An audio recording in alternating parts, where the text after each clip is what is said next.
Oh, wow. We have so much exciting stuff for today. Oh my goodness gracious.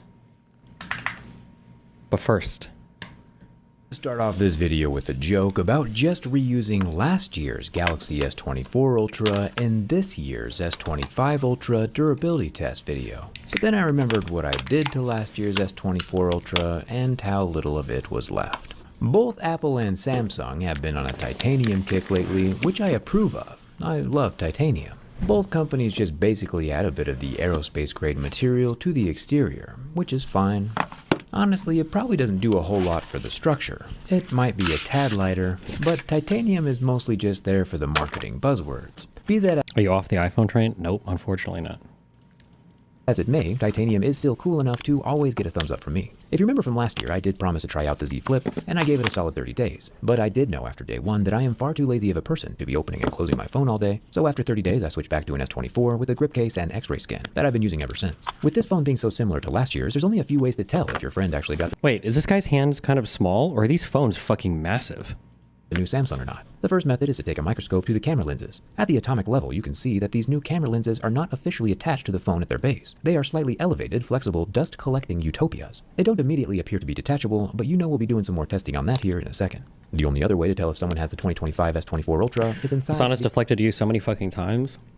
I mean, I wrote like 90% of the script for Ethan's video, so I mean, I guess it's fair to criticize me. Oh, wait.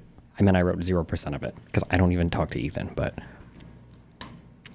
You can't see him back there, can you? Okay. The S Pen. See, Samsung upgraded the internals of the S Pen with a downgrade, removing all of the Bluetooth hardware. Yeah, it does still have the coil of copper on the tip, so the digitizer on the screen can sense its presence, so the pen can still do all its doodling. But now the S Pen no longer has the ability to do air gestures, or act as a remote camera trigger, or even change the slides on a PowerPoint presentation, due to that lack of low-power Bluetooth. It also no longer has an internal battery at the back end. Surprisingly, it still has a slot for the battery, but the batteries are not included. Rumor on the street is that Samsung removed the battery so that they could sell more of their Galaxy finger rings and Galaxy watches, both of which can remotely operate things on the phone, but personally I think that's kinda lame. Either way though, when in doubt about which phone your friend might have, just check inside the S Pen. If it doesn't have a battery, it's the newer S25 Ultra. Also, this little woofer is indeed one of the stock wallpapers. Let me know down in the comments what we should name him. One thing Samsung did really well last year is with the invention of the Gorilla Glass armor, which surprisingly didn't get physically damaged until a level 7. However, as we work our way up the most scale of hardness, this time on Gorilla Glass Armor 2, we can see quite a few scratches at level 6 with deeper grooves at a level 7. The markings down at level 2 just rub away, so we won't count those. One annoying thing that the phone is doing is telling me that the S Pen is not inside my phone, when it obviously, very clearly, is installed. Maybe it just needs the rest of the pieces. Nope, wasn't that. Anyway, I'm not too sure what's going on here with the glass at level 6. It could be that the glass might just have been a tad too brittle last time, so they dialed it back with Gorilla Armor 2. All I know is glass, and glass breaks, for everyone. How often do you upgrade your phone? Well, since I realized I'm absurdly wealthy, I upgrade every generation. But then I realized I don't give a fuck about any of the AI shit, so then I stopped upgrading. I hope the next generation is better, so I don't give a fuck. Like, because I was gonna get the next Pixel, and then I was gonna get the next iPhone, but the main features that both of them advertised were AI shit, and I was like, okay, well, in that case, then fuck that. So now I just keep these phones. You can just not use the AI shit. The new phone is still nice. Is it better though? When people's prime features that they're advertising are shit that I don't care about, then it's like, I don't know. Eventually. I'm a massive fan of the totally flat screen though. The 12 megapixel front-facing selfie camera is a hole punch into the center of the screen, right below the razor-thin earpiece slit. The only way to truly keep your screen scratch-free is with a layer of protection, like from the Prism 2.0 from a channel-sponsored D-brand. I can snap the applicator tray in place, pull the lower tab, swipe my finger down the middle, and in less time than it took Samsung to design this year's S25 Ultra, I have a perfectly aligned screen protector that prevents 100% of screen scratches on your new $1,300 investment, while also doubling as a layer of impact protection for the glass underneath. Okay, I don't actually give a fuck about this, sorry. All right, we got 4 vids up today. What did I put at the beginning? Sam Hyde video.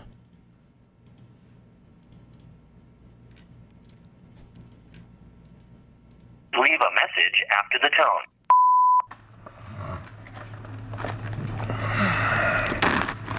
tone. Chris, you ever redline your car? No, I'm sure it's It's such a rush, bro. My mommy said I should drive safe. Your mom doesn't let you redline your car? She'll know. You gotta redline it. She's a car guy. All right, she's a classic car guy. What kind of cars is she into? What was the one in Ferris Bueller's Day Off? Ferrari. Ferrari. They had to restart the odometer, or reset the odometer. Well, that's what you do when you sell a car. What a gay little car. 250 GT California. How much do those go for? $100,000. Get out of here. Now, we're doing a return to classical elegance here. How did they, back in the day when they wore hats to take the train, how did they not adjust their balls 50 times a day? It wasn't documented. It was, the ball adjusting wasn't documented. I've never seen on an old TV show a guy reach his hand into his pants to adjust his balls. Or sitting, just having them unbuttoned all the time. You don't see that on TV. Yeah. When guys wear, never mind. Panties? No, never mind. When guys wear what? It's gonna sound gay when I say it. I don't want to say it. Nothing could sound gayer Okay. Does this fit matter? I'm not caring at all about this. than the books I've been reading lately. Guys, we got Vivek Ramaswamy, Woke Inc. We got Capital Punishment, How Wall Street is Using Your Money to Create a Country You Didn't Vote For, by the best-selling author of Woke Inc. right here. And we have Truths, The Future of America First. Luckily, this is written at a 4th grade reading level. So pretty much anybody can pick this up and start to rock. And then we have Nation of Victims, which is all about how you and I, because we had sleepovers and fun childhoods, and our moms didn't make us play violin, how we should be replaced by Indians. That's the last chapter this book is about. But some of this stuff is pretty spicy, man. Let me open this up here. Right here, yeah. I'll never forget when I was in middle school. I can't even read that on camera. It was when I turned 33 that I realized I was addicted to making men gay like B. Diddy. I'm not going to spoil it for you guys, but this Vivek, these books. This is and actually, no joke, the first word I saw is homosexuality, so it's not that far off here. Oh, that's a harsh allegation. For example, there's no such thing as a gay gene. Yeah, hell yeah. So I was told that if I wanted to have Vivek Ramaswamy on the show, I would have to read all 4 of his books, because he didn't want to have a remedial conversation. So that's why I have these. It's because we got to get Vivek on the show. Is that from Vivek or from? That was from Vivek, yeah. Any page you open this up to, I promise you it's going to be just glop. Random page, 142 of Truths. I have my doubts about whether Ann Coulter is actually, that's in italics, more ready to vote for the great-grandson of a Jamaican immigrant than she is for the grandson of an Anglo-Saxon British lord. This is what people care about? This is what you're supposed to care about? You know what? The thing is, I could sit here with my highlighter and my notepad, and I could have ChatGPT read these things and summarize them for me, which is what I would do. I could go through these and have, my little legal pad where I'm typing up my debate notes. How about this, though? You're Indian. It's showing the road. I'm going to talk to you about our country. Please. Oh. Got water on the vintage video here. Whoops. It's already floating down the stream. Chris, can you give me a bucket? It's already dripping everywhere, Chris. Emergency. There we go. Hey, guys, welcome to the Sam Hyde Show.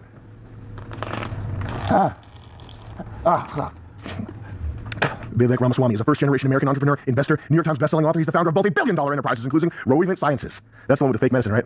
Roivant Sciences. This guy like Elizabeth Theranos. This is so woke right of me. Hold on a second. Perfect. Why? Chris, could you go give this to a young kid that's struggling to get ahead in business? Thank you. So we're learning about show production right now. Step 1, when you're surrounded by video stuff, you want to keep it liquid cooled, okay? We do liquid cooling, keep this stuff soaking wet so that it can buzz and vibrate behind your head when you're trying to think. Perfect. Folks, we had you call in. Didn't Vivek get rich through a scam on the dementia drug Axovant? I don't believe anything when it comes to businesses or finance or pharmaceuticals unless I read the material myself, because I just don't think anybody cares about reporting on it honestly at all right now. So I have no fucking idea. Don't know anything about it. You guys rang my number, you banged my line, 1-800-1444-1434. Call Sam.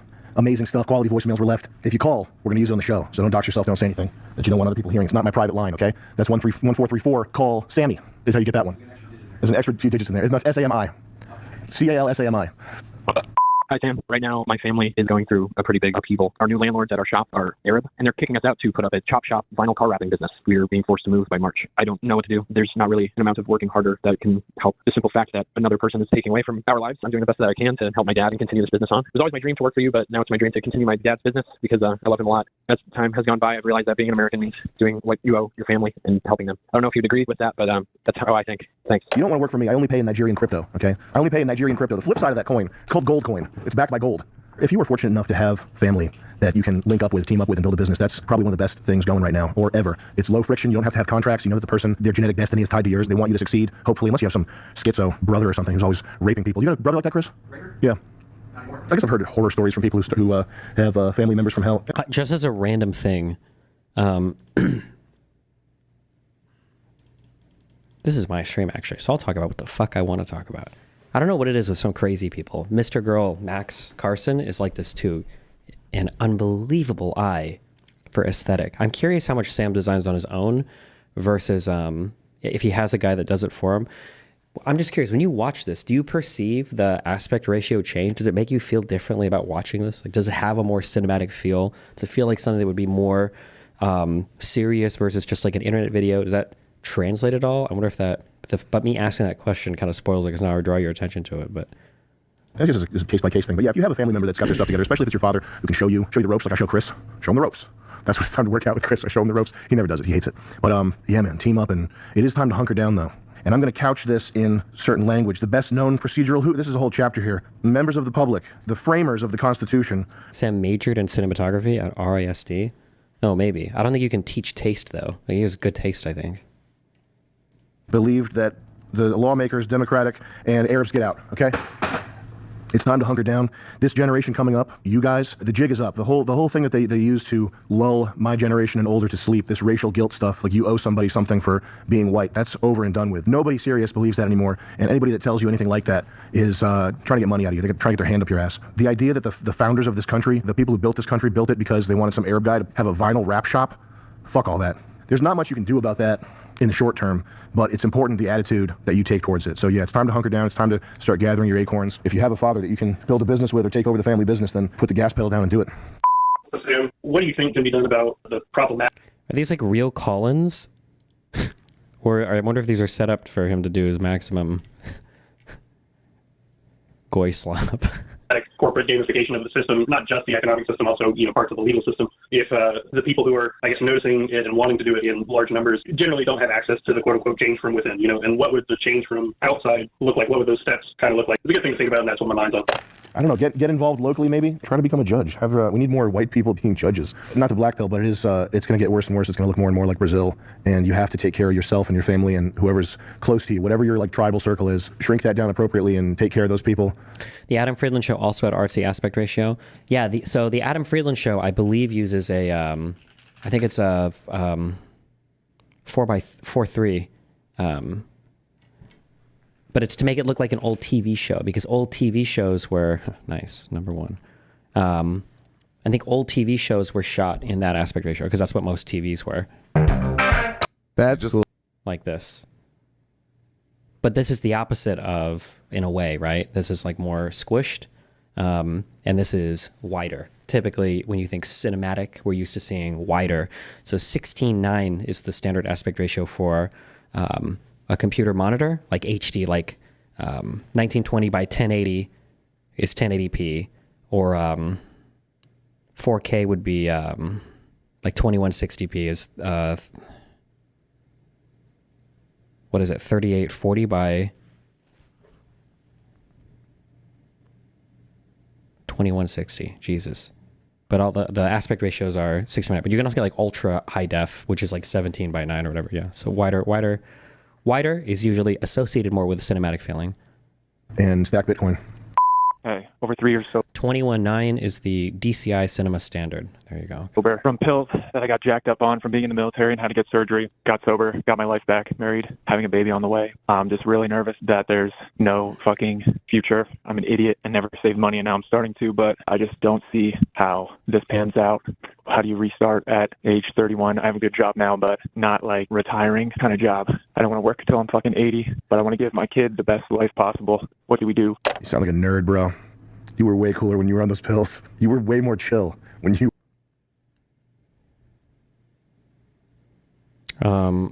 Fuck me. You have no idea how like burnout my synapses are on fucking Nazi shit, so I'm not even used to pointing it out. You realize that like every single one of these calls is hitting at like a core like American identity aspect that's under attack, right? Are we perceiving that? So I think like this first call had to do with like Arabs are buying the store that my dad used to run or something. What was it, this? There's an extra few digits in there. It's not SAMI. CALSAMI. Lords at our shop. Hi, Sam. Right now, my family is going through a pretty big upheaval. Our new landlords at our shop are Arab, and they're kicking us out to put up a chop shop vinyl car wrapping business. We're being forced to move by March. I don't know what to do. There's not really an amount of working harder that can help the simple fact that another person is taking away from our lives. I'm doing the best that I can to help my dad and continue this business on. It was always my dream to work for you, but now it's my dream to continue my dad's business because I love him a lot. As time has gone by, I've realized that being an American means doing what you owe your family and helping them. I don't know if you'd agree with that, but that's how I think. Thanks. You don't want to work... Damn. I wonder if these are set up.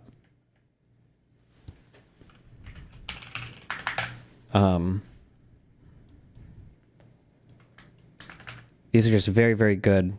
These are like perfect, like talking point calls. Hold on. You can write some of these down. I guess I should do that. I'm a streamer. We do things. Hi, Sam. Right now, my family is going through a pretty big upheaval. Our new landlords at our shop are Arab, and they're kicking us out to put up a chop shop vinyl car wrapping business. We're being forced to move by March. I don't know what to do. There's not really an amount of working harder that can help the simple fact that another person is taking away from our lives. I'm doing the best that I can to help my dad and continue this business on. It was always my dream to work for you, but now it's my dream to continue my dad's business because I love him a lot. As time has gone by, I've realized that being an American means doing what you owe your family and helping them. I don't know if you'd agree with that, but that's how I think. Thanks. You don't want to work for me. I only pay in Nigerian crypto, okay? I only pay in Nigerian... I'm so curious how much, like, there's just so many points in this call. So his family is being kicked out of a store, implying that they were there before and they had good landlords before. And the new landlords that are coming in are Arab, so they're immigrants and they're brown ones. The business that they're replacing it with is a shitty one that doesn't contribute to American culture at all. A vinyl wrap shop or whatever for cars, some dog shit. The kid feels aimless. He doesn't know what to do. Hard work isn't helping because that's a lie that, I don't know, the Jews or whoever sell you that you can, a meritocracy, you can work your way out of it. Another person is taking something. There's a fixed pie and immigrants coming in reduce the amount of pie available for everybody. It's that lump of labor fallacy, that fixed pie fallacy for the economy. My dream is just to help my family, help my family's business, because being an American means doing, what you should by helping your family, which is probably some white European or whatever, or they'll extrapolate that to everybody. That's just, that phone call hits on so many different points. I wonder if all of them are like that. I just noticed this on the third one that all of these are like business with or take over the family business, then put the gas pedal down and do it. Sam, what do you think can be done about the problematic corporate gamification of the system, not just the economic system, also parts of the legal system? If the people who are, noticing it and wanting to do it in large numbers generally don't have access to the quote-unquote change from within, and what would the change from outside look like? What would those steps kind of look like? It's a good thing to think about, and that's what my mind's on. I don't know. Get involved locally, maybe. Try to become a judge. We need more white people. Corporations are always the enemy. Corporations are the enemy to everybody, bro. Damn, it's a hard knock being a corporation right now because basically everybody's coming for your ass. Why do I feel like Destiny tries to make us feel like Sam Hyde is smarter than he actually is? I don't know what you want me to say to that. I don't even know what I'm supposed to say to that, but people being judges. Not to blackpill, but it's going to get worse and worse. It's going to look more and more like... What good does it do to wonder if these calls are staged when everybody listening to these dipshits believe they are true? I don't think it matters much at all if they're staged or not. I was just curious because that one call hit on so many key points to the kind of this ideology. Brazil, and you have to take care of yourself and your family and whoever's close to you, whatever your tribal circle is. Shrink that down appropriately and take care of those people and stack Bitcoin. Hey, over 3 years sober from pills that I got jacked up on from being in the military and had to get surgery. Got sober, got my life back, married, having a baby on the way. I'm just really nervous that there's no fucking future. I'm an idiot and never saved money, and now I'm starting to, but I just don't see how this pans out. How do you restart at age 31? I have a good job now, but not retiring kind of job. I don't want to work until I'm fucking 80, but I want to give my kid the best life possible. What do we do? You sound like a nerd, bro. You were way cooler when you were on those pills. You were way more chill when you were on pills. Is that Jamie or Jesse? Yo, remember when Jesse was always around? He was on pills. He was just mad chill. That was the version of Jesse that I wanted to see, not this guy. Family man, what is this? I know a job and I need money. What are you talking about, bro? Listen to rap music. Who's that rapper that I like, Krayshawn? Bitch, you work at Arby's. Okay. What did you have that one song 10 years ago? Pussy made. When was the last time people were at least fine with corporations at large? In my opinion, I think the last time was the 90s. I don't know. I'm not sure, actually. The neocons kind of defended corporations, even if... No, I feel like the neocons did, right? How confident do you feel about Ken Martin as the DNC chair? I don't know. It seems all the DNC chair guys seemed cool, but yeah, I don't know, man. My my mind is not good right now for American politics. Made by Gucci. That's how good their pussy is. It's made by Gucci. Is that true? 31 is young, so I wouldn't stress out too much about this. You've got time ahead of you, and if you're 31 and you already have a good job and you're already starting to save money, that puts you ahead of the game. And I would just say, try to be less neurotic and don't worry about it too much. Just keep putting one foot in front of the other. You overcame an opioid addiction, right? What pills did he get hooked on the military? Super combat pills? He was just addicted to being a super deadly soldier. Like Jocko. I'm addicted to super deadly combat pills. Did you see the coach today? He had Jocko Molk. Yo, I wanted to be like, I can't work out if I'm looking at that. You got to take that out of here. Overcame a drug addiction. Name your favorite candidate right now for the DNC stuff. I didn't look into Ken Martin super much, and he was, I think, the only big one I didn't get to talk to. I really liked O'Malley. But I mean, Ken Martin, I think, was the favorite from the start, so it must be some good stuff coming from, yeah. Are you doomer pilled at the direction of the Democrats? Do you feel as though they haven't really learned any valuable lessons from the last 10 years? I don't know, man. We'll get there. You're married, you have a baby on the way, you're saving money, you're 31, that's young, you have a good job at 31. Don't be nervous about the future. You're overthinking it. Stop overthinking it. You're ahead of the game. If you have a woman that's not a bitch, and you're lucky enough to have children in your life, you're probably good to go, man. It's not a retirement kind of job. What is a retirement kind of job? Who has a retirement kind of job? Who's planning anymore for retirement? You're 31. What are you, fucking like a little old lady? Why are you even worrying about retirement? Should I be pushing people to save their money in Bitcoin every chance? You just can't store your money in the US dollar. That's the only thing. If you're saving money, you have to find some alternative vessel for your wealth. What most people do is mutual funds or real estate or something like that, but you can't save US dollars because they're always worth less tomorrow than they are today. That's okay. Compared to what currency? Can you give us an example? Notice how when these... Okay, sorry. My bad. I got fact-pilled for a moment. We're just on the ideology train right now. But it would be interesting. Can you show like a graph or something? Can you like demonstrate what you mean when you say that? Like, what are you comparing it to? Give me some graphs. What about selling drugs? You were in the military. You have access to super combat pills and ultra back pain memory blasters. You probably have access to some of the best pills in the nation. Hey, Sam, one thing I hoped for with Elon was that the one thing he could provide was free speech. I thought to myself, oh, maybe we don't have to worry about who we like what comedians we listen to, what we follow online. But even now, I'm using fucking star 67 to call because I fear that repercussions are just around every corner. We're just fucking locked in to this idea of you can't like this, you can't follow this comedian, or there's repercussions financially. It feels like we're all just locked down and we have to believe, what's acceptable. I don't even see where the free speech is coming in. For Elon to do a 180 and be like, oh, actually, all Americans are stupid, and I think I'll ban a huge swath of them who believes a certain thing. It's fucking disheartening. Oof, that's the big Nazi bans. Also, star 67. Where are my Gen Xers at? Holy shit.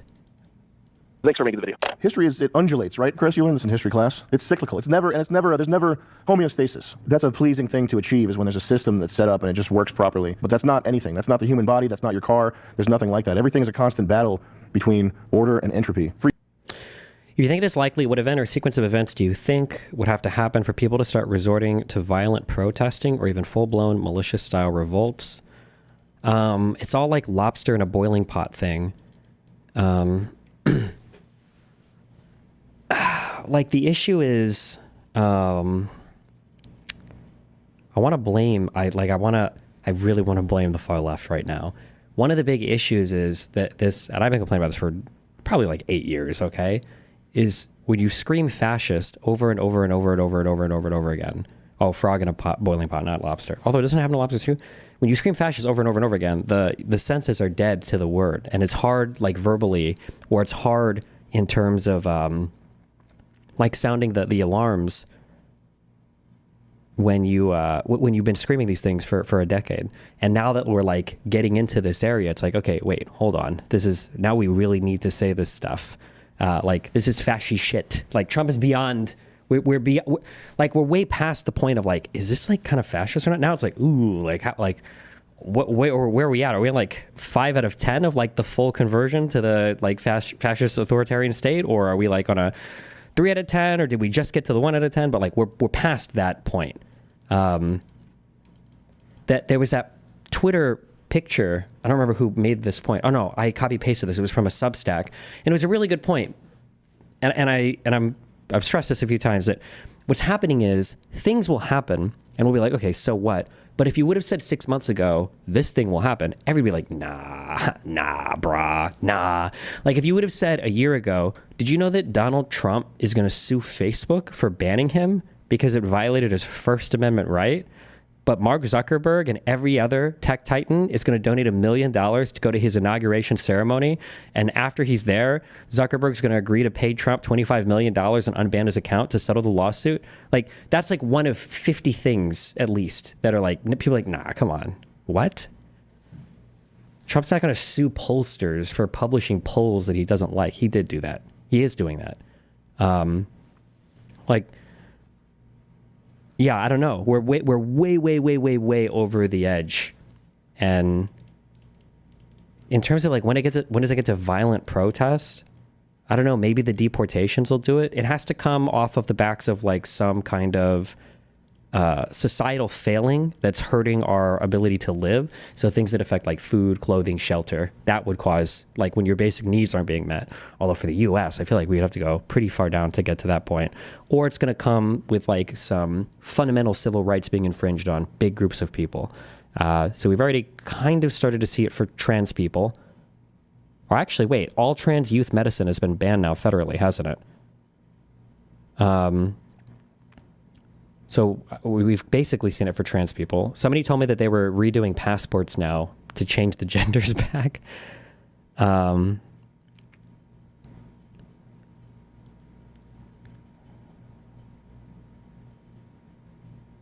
Yeah.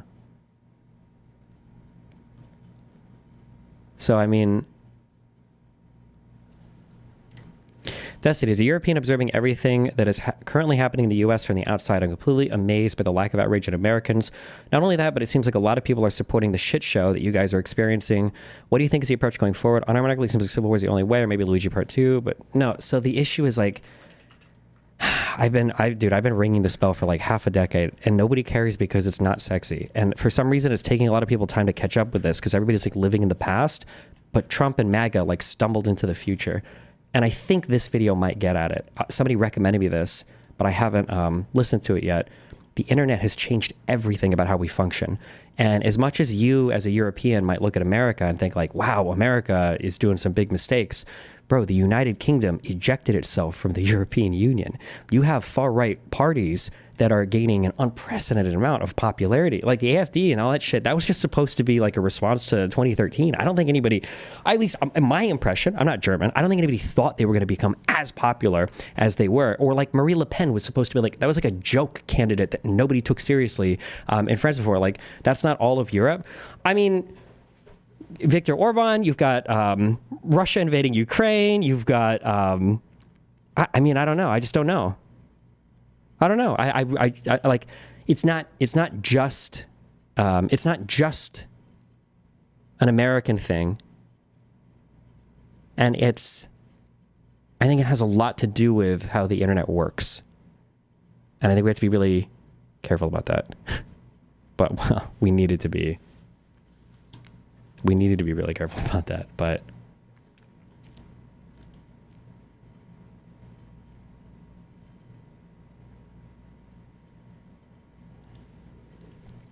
oh no.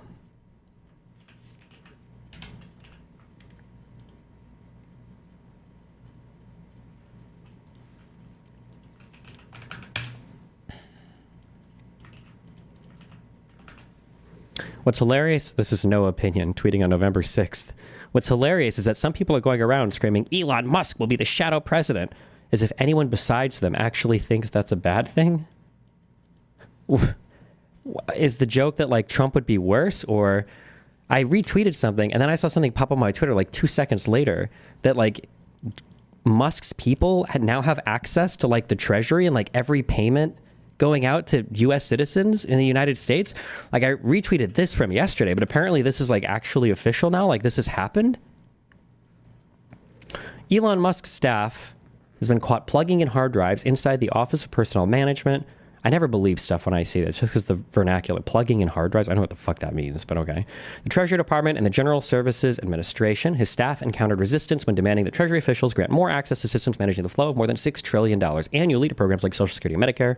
Tensions escalated when Musk's aides were discovered at OPM accessing systems, including a vast database known as the Enterprise Human Resources Integration, which contains sensitive information such as dates of birth, Social Security numbers, performance appraisals, home addresses, pay grades, and length of service for government employees. In response to employees speaking out, Musk's aides locked civil servants out of computer systems and offices with reports of personal items being searched. I heard that did the Treasury guy quit today? Or how does Destiny not know what plugging in hard drives means?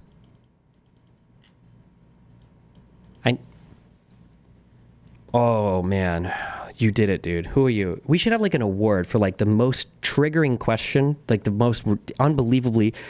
Gotterator Smite, you win the hat for today. The problem is that it doesn't make much sense. First of all, okay, if you're talking about just like plugging in like a flash drive to copy data or whatever, then I guess you're saying that. But when somebody says plugging in hard drives, it sounds like you're ripping out SATA cables and plugging something into motherboard. I don't even know if the data would be contained this way, or if there would be like an internal, like a server farm or something inside the building, or there'd be like dedicated servers for this, or if this information would be stored in some other place. It's just a silly thing to say, like you're running around plugging in hard drives. Like, I don't even know if I know there are ways that you can encrypt drives, even using Windows. I would hope that these drives can't just have images taken of them and that information is unencrypted. I don't know. I'm just saying that that's like kind of a silly expression. I don't think anybody actually does that anymore. But maybe it was just a figure of speech. That's what I mean when I just read something like that, it makes me, I don't know, but.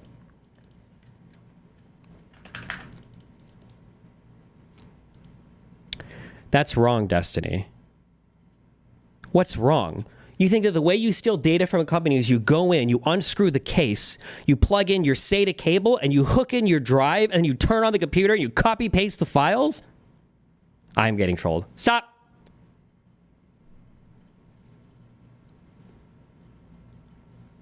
Okay.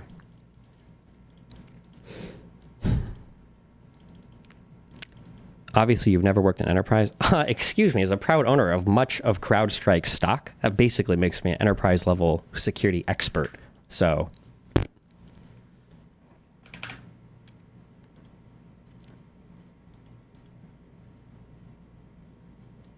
also,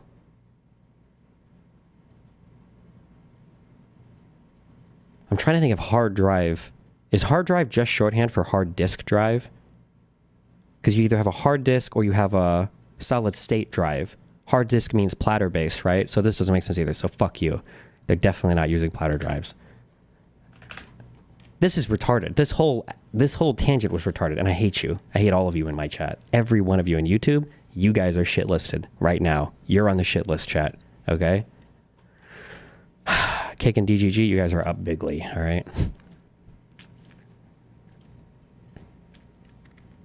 Wait, is it true that the Treasury guy, this is literally how they do. Is it true that the Treasury guy quit, or is that fake news? Treasury Direct. I don't know where that came from. Oh no. Senior U.S. official exits after rift with Musk allies over payment system. A top Treasury career staffer, David A. Liebrick, announced his retirement. Surrogates of Musk's Doji effort had sought access to sensitive payment systems. Okay. Maybe not the top dude or not. Okay.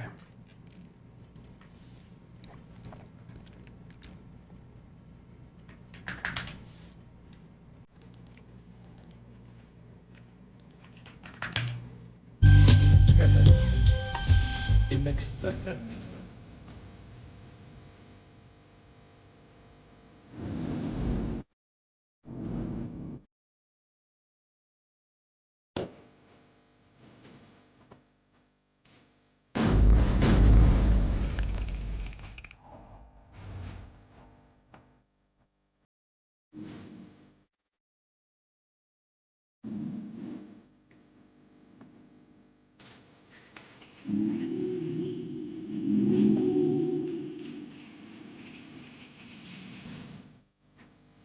I don't know why we're watching this whole thing. Thank you. This is a great movie, though. Wait. Have I done this comparison before?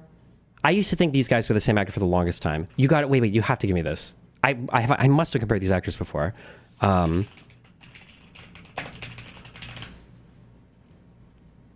want you to. Are they the same actor? No, they're not, are they? Wait, are they?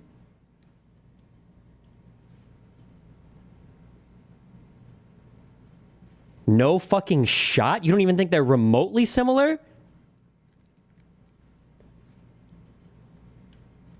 No, they are not face blind. Looking exact. You guys don't think these guys look even remotely similar? Are you serious?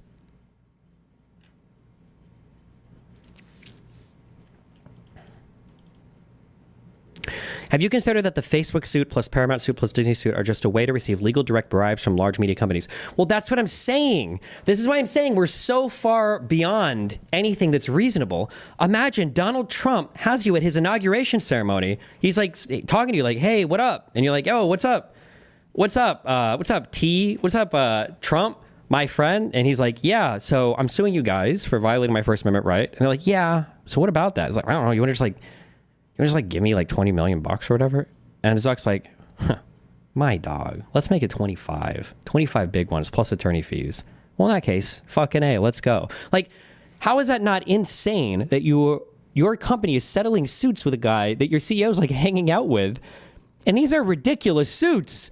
Donald Trump sued Facebook for violating his First Amendment right by banning him. That's an insane lawsuit. Wait, now I'm the retard because I used to say all the time, remember we used to argue, guys, getting banned on social media, that's not a violation of the First Amendment. This is fucking retarded. This is stupid. It's not, well, maybe it is. Maybe I'm the retard.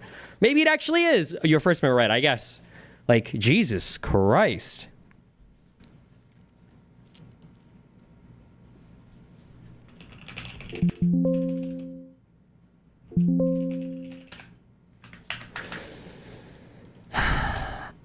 Zuck talked about this in the company Q&A. He wants to reset the relationship with the government so they don't fuck Meta over as a company. You want to know what I learned in my one area? Well, I've done a couple areas of decently intensive study. Okay. During the Great March of Return,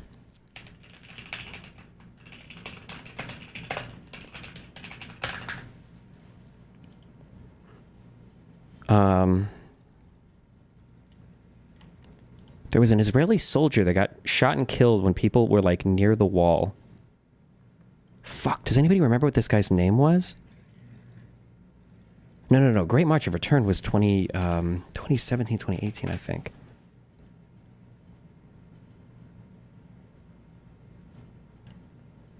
It might have been after, though. There was a guy that got killed at the wall, and there were some people that said, one of the guys that I interviewed in Israel, I don't remember which person said this, said that allowing Hamas or Palestinian Islamic Jihad to get so close to the wall with no repercussion showed people that if you kept pushing boundaries, that eventually you could set it up for something, dramatic, like October 7th, right? And one of the ways that Israel supposedly maintained its presence in the Middle East and commanded respect from people around that country was through brutal retaliation. And that was like the overt, explicit stated policy. Like, if you fuck with us, we're going to bomb whatever the fuck we see where we think it came from, because that's what we're going to do. Fuck you. So we don't want you fucking with us. We don't want Fedayeen fucking with us. Nobody around in your fucking villages. That's bullshit. We're going to destroy it all. And it worked. It was that form of retaliation was effective because people were like, hey, well, fire, you can't. Not only can we not fuck with them, you guys aren't going to fuck with them, because if you do it, we're going to get fucked in as well. So we're not going to do this shit anymore. And I feel like that level of retaliation, although obviously you have to be careful how you do this, but when the corrective measures, when the punishments start to disappear for bad activity, you encourage and cause that activity to foster. And I just think I feel like that's where we're at. So to tie this into this current situation, when Trump is suing these companies and everybody's settling because either, Disney Corp is worried that their theme parks will take a hit if they fight that suit, or Zuckerberg settles because he wants to be on good terms with Trump. Like, the message that you're sending is, as long as you want to, kiss the ring and take a knee and bow before your king, like, everything will be cool. That's the normalization that you're selling people, and you're just encouraging people to do the same. It's appeasement, right? Are you saying the same thing about you're talking about the border policeman Beryl Shmuley? I can't tell if that's a racist caricature of a name or if that's actually the guy's name, but maybe. I think there was a video of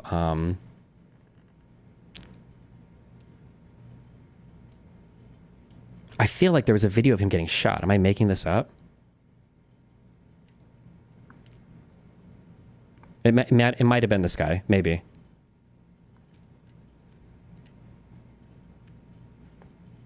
But yeah, it's just Please make Mark Zuckerberg the official title on your stream for that spineless piece of shit.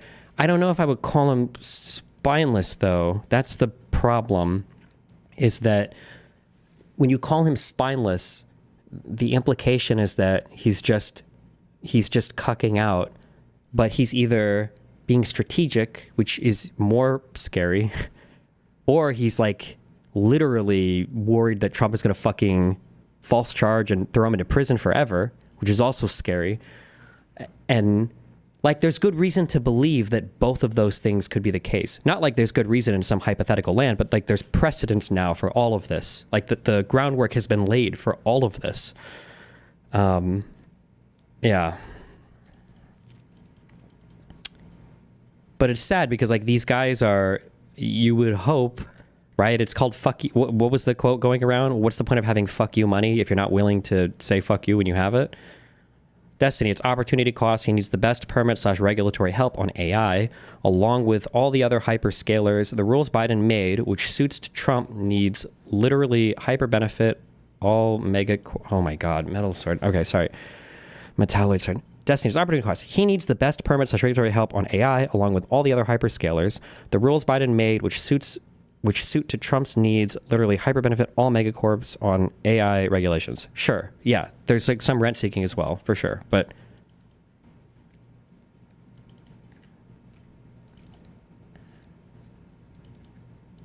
do you think there's a reality that Kamala or AOC or Pete wins in 2028 and Zuckerberg 180s and says, thank God he's finally gone, I'm sorry guys, and rolls everything back? Well, the issue right now is we're on the what's the name? There's like that really simple balance game where you like the thing is like this and then it does that. And you know how when you're about to lose, it goes too far to one side and then you bounce it over and then it goes to the other side and you bounce it back, and the ball is going so fast. Like, it can't be this insane fucking 180 every administration. Like from Obama to Trump was whiplash. And then from Trump to Biden was whiplash. And now from Biden to Trump is whiplash. We can't keep doing that. We have to like, we have to come back to some shared reality.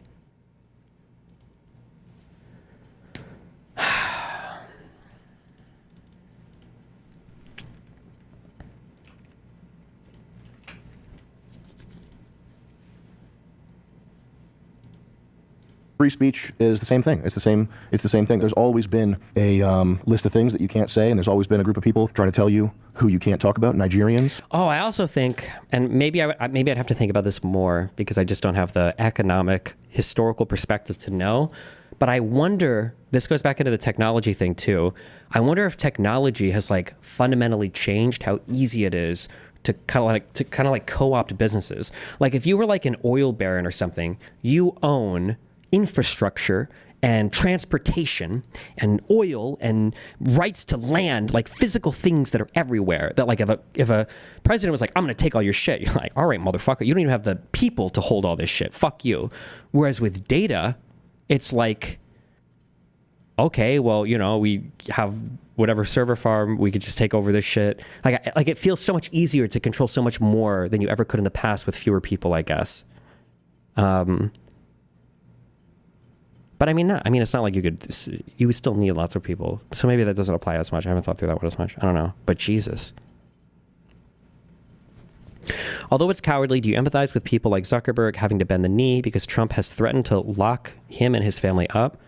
I mean, no. It's hard to empathize. But I understand that my expectation of him is great. But I mean, with great power comes great web-slinging abilities. The thing is that like, if the history books are being written, like, don't you want to be the guy who was like, no, this is too much or this is too far? Rather than one of the people going along with it, especially if you have the ability. I respect Mark Cuban. I hope that guy doesn't cuck out. Please, God, don't let Mark.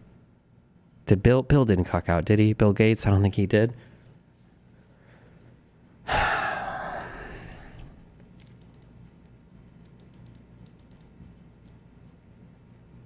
I don't think it's totally that. Like, usually the big capital owners are afraid of more socialists taking it and aligned with fascists to, at the very least, semi-own it still. Fascists usually don't nationalize. They usually just force the companies to align with the state.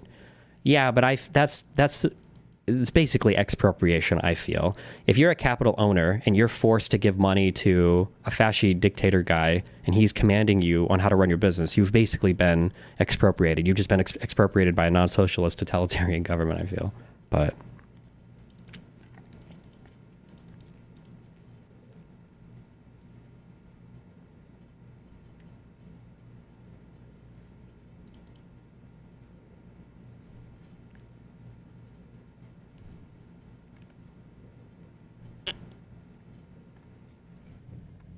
a list of things that you can't say, and there's always been a group of people trying to tell you who you can't talk about. Nigerians. I forgot which people. wait, fuck, I'm so sorry. I keep reading questions. Okay, we'll do 5 minutes after this. Is the median high school U.S. graduate just worth less than a Chinese high school graduate? The scores aren't even close. I don't know what you're talking about. The median U.S. citizen is far more educated than the median Chinese citizen. It's not even remotely close. I don't know what that comment even means. Can't say, and there's always been a group of people trying to tell you who you can't talk about. Nigerians. Wow, I forgot which people you can't talk about. I think it's Nigerians. The battle is never over. The attitude of the people in the... That was a Jew joke, right? You guys got that. That was a Jew joke. Battle is what's important.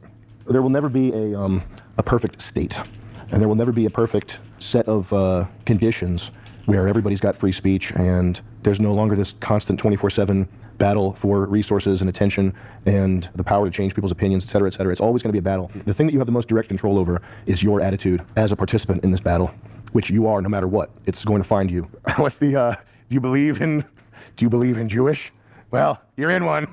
Yeah, no, the battle is going to find you, and maybe the most important thing to control anyway is your attitude. You should not be black-pilled because humanity and our people have faced much worse. We're not made of such weak stuff that if somebody spurgs out and messes with a computer program, all of a sudden it's doom and gloom forever. That's not the case, man. None of the problems that we face are problems that were created by one person in a short period of time. They were created by a cabal of people over 100+ years. Whatever fixes that, it's not going to be an easy fix. It's not going to be an overnight. It's not going to be thanks to a president or thanks to a CEO. There's a lot of obsession and fixation with these types of people on like real stuff. So they'll make a lot of jokes about like computer programs and computer programmers and a computer code and like a software thing. Like always a fixation on like what's real and what you can hold in your hands. Whatever fixes that, it's not going to be an easy fix. It's not going to be an overnight. It's not going to be thanks to a president or thanks to a CEO.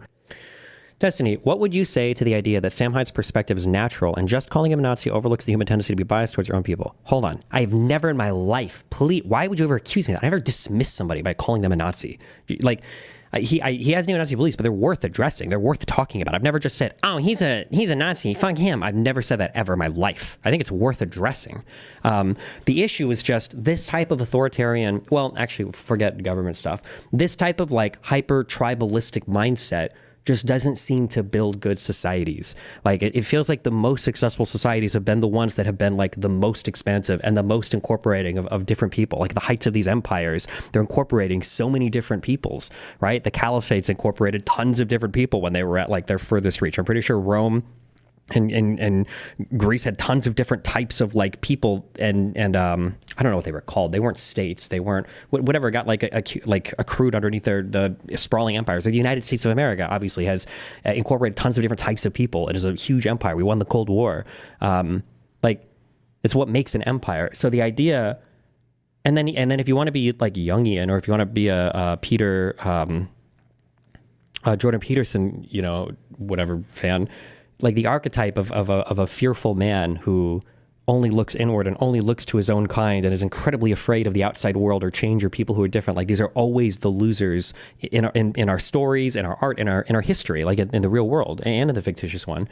So I don't know, the idea of like things are a little scary, so we need to look inward and be afraid and cast out everybody who doesn't look like us or acts exactly like us. It's always the loser. That's always been the loser mentality. But it's only going to be thanks to the continued efforts of everybody. Yo, what's up, Sam? I got a doctorate in chemistry, and there were Indians all up in my research group. They used their networks to hire each other, and white people like me were fucking boned. Nepotistic in-group preference is always a big one when castigating immigrants or Jewish people, that they're always going to prefer their own, and white people aren't their own. I asked them, hey, any jobs opening up at Intel? Any jobs opening up at these semiconductor companies? And they said no. And then they told their other Indian friends who are still at the department about these jobs, and they just hired it themselves fucking sucks. Anyway, I ended up working for America and doing the military, and there are no Indians in sight, nothing but Americans. It is the golden pastures, the green land. Thanks for your video. Kicks ass. Don't run off and join the military if you get so disheartened with this country, the way things are going. I don't think that's a good idea. I think I've talked to way more people who got fucked over somehow by being in the military than people who were in the military and had a great experience. And the military doesn't care about you. The country doesn't care about you. The people running the country and the military don't care about you. If you join the military, you're essentially just signing away your life to become a tool for you know what. And it's probably a bad idea, even though those guys are cool. And I do like talking to them. They are funny. They probably have senses of humor that are up there with construction workers and cops. They're very funny people. And I can understand why there's a sense of camaraderie and fraternity, etc. But I think it's a really bad idea and you probably shouldn't do it. I'm not talking about you because you already did it, but just people in general. It also doesn't fix anything. I'm Dutch, and MAGA/neo-Nazi rhetoric is blowing over to my country now bit by bit. What can we do to get our version of Trump to get more power? I have no idea. I think, like I said, there's like that effect where when you stare at something for a long time, what does color in your eyes? Is it the cones that see color? Like eventually they become dead to the color and you just see white. I feel like I feel like with liberalism and all the successes of globalization and everything, you just kind of like are dead to it. You don't really see it. So it's very easy for somebody to come in and like shit on everything or suggest something else. And it's like, that seems cool, but you take for granted everything that you have, everything that's existing around you right now, you know? Yeah. Have you noticed how he has the new TV off and the old TV on? Yeah, having old TVs on, I think it's a vibe. Because of the refresh rate of the old like CRTs and shit, you get this like little flicker that's definitely intentional. Smorgasbord of issues that we face I think right he's got now. it on all of these. None of that is solved by getting in a APC and going and shooting a guy. That doesn't fit. The guys that need to be shot, they're not over there, they're over here. Can you address what Sam Hyde just said about not joining the military? It contradicts what I would expect, or is this type of Nazi not pro-military service?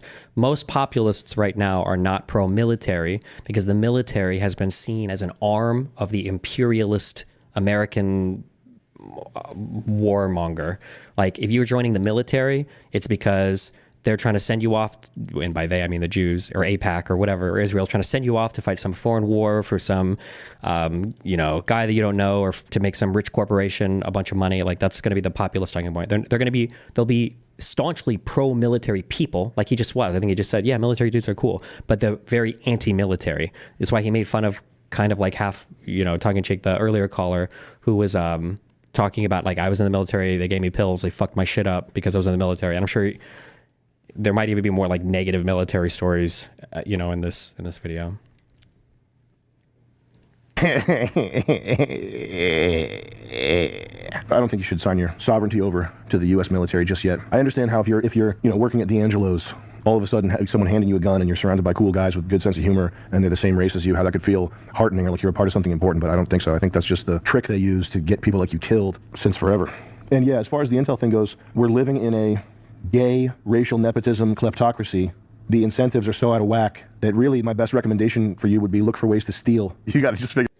Destiny, actively working towards becoming a minority in service of a multicultural empire doesn't seem like a smart move when everyone else is playing tribal games. It's like trying to be noble in the face of Republican asymmetry. Okay, well, I mean, like, we can go and look through history of, like, people who tried to be hardcore, like, ethno-nationalist, and we can see if that was a much smarter play.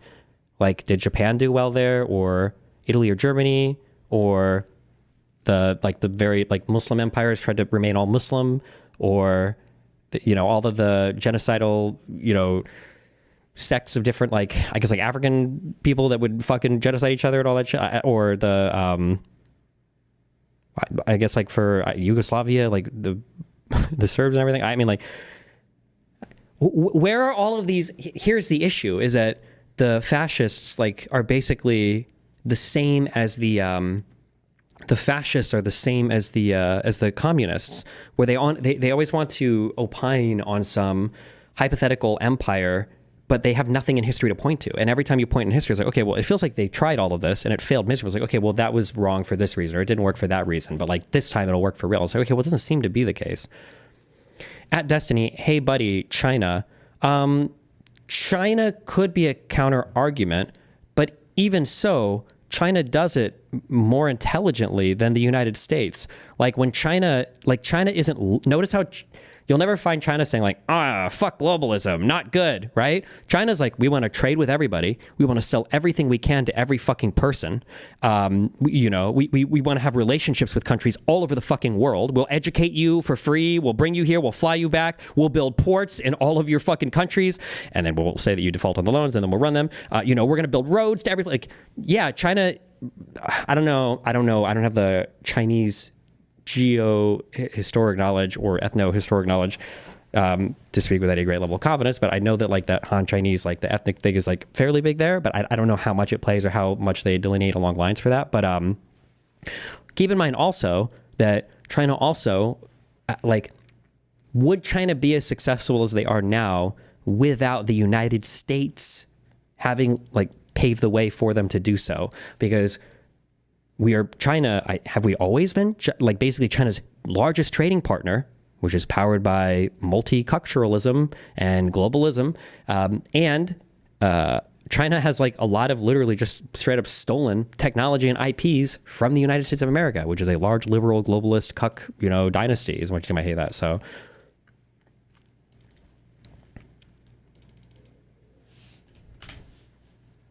Figure out how to steal, bro.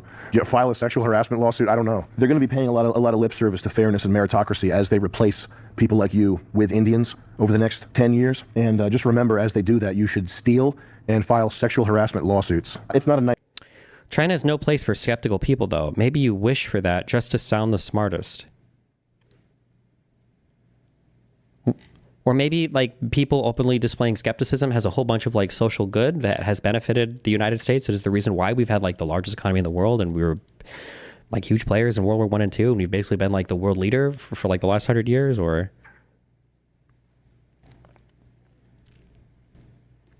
nice thing. It's not nice to encourage people. As they do that, you should steal. Those societies you mentioned, with the exception of the U.S. in the last 70 years, have all had one ethnic group at the head with a very clear concentration of power. Ruling over colonial societies is not the same as importing groups into your own society, and the economic justifications are completely different. Okay. I don't see, where are these ethnically concentrated, successful countries at? Like, why didn't they take over? Like, who is more ethnically diverse, the United States or the Soviet Union in the 70s, 80s, and 90s? Like, Japan is in constant stagflation. China is, like, not isolationist. China's globalist as fuck. You've got a lot of, like, ethno-purities, I think, throughout maybe Southeast Asia and south of sub-Saharan Africa. I mean, it's not like these places are all, like, thriving bastions of leadership and technology and... Wow, Naughty Tick, thanks for the 50 gifted memberships, buddy.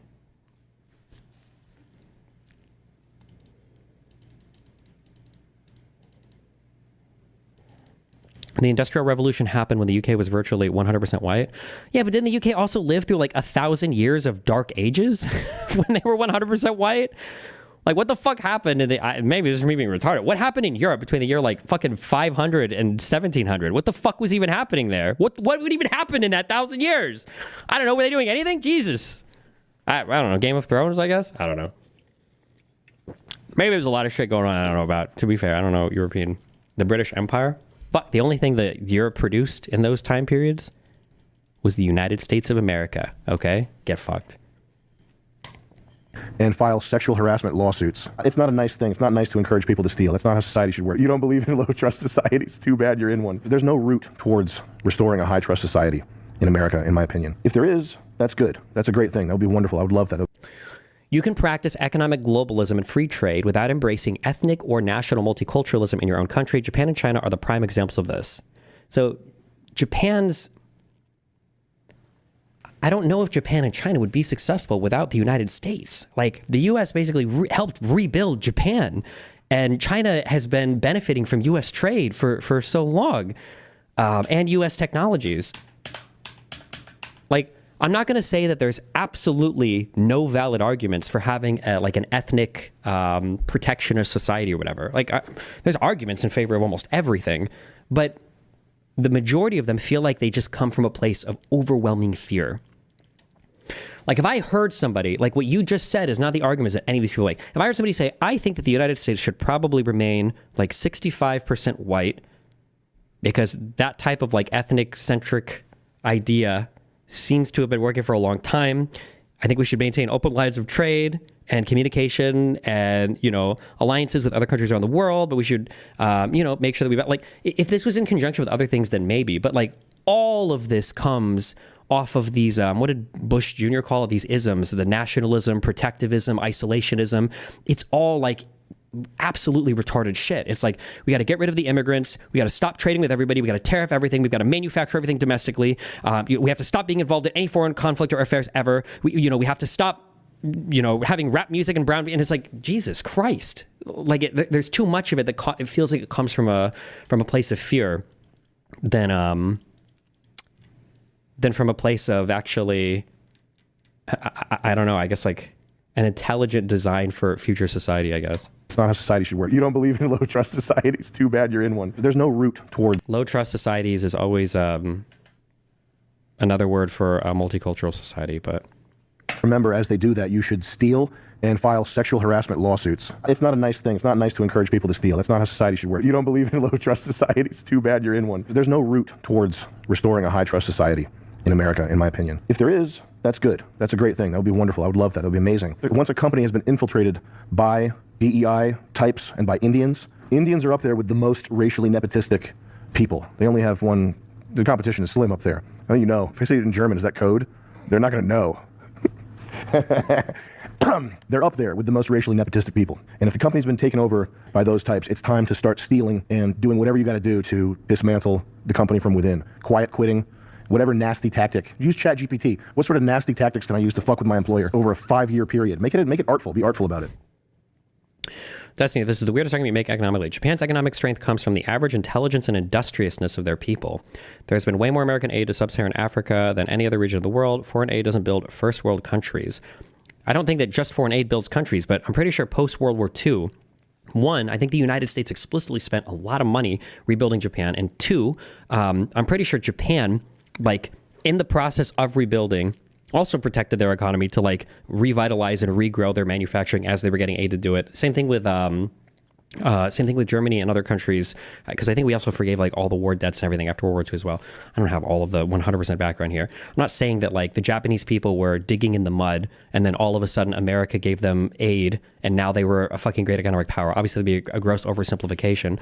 But even like technologically, weren't the Japanese samurai and shit fighting with swords and stuff when Europeans had like machine guns and polearms and shit? Or was that just a Tom Cruise movie? Am I making this up? I don't know, man. Figure out a way to take some money on your way out. Sam, motherfucking Hyde, let's go, baby. I'm a young white dude. Shit fucking sucks for me. More than half the world wants me fucking dead and gay. I just watched Dear Elon. You gave me a surge, dude. I really fucking needed. I've been in a slump, and I feel like goddamn the whole country is. When you said that thing about where you can barely afford to get fucking Domino's, dude, Wait.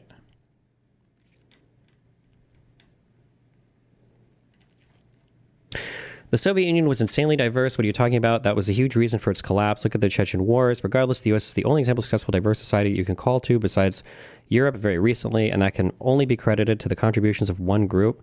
I would have to... the problem is, every time a historical claim is made by some political extremist, when I do more reading on it, it's like the wrongest claim in the history of all of mankind. So I can grant that for now just because I haven't done the reading, I guess, on fucking pre-World War I Europe and empires. But like just every single time I've read into this, it's just never been the case as simply as it's been presented. Also, the Soviet Union also engaged in like a heavy amount of it's called Russification, where they tried to turn everybody into like ethnic Russians as well. So whether it was shipping in ethnic Russians to other territories to try to make them all ethnically the same or not.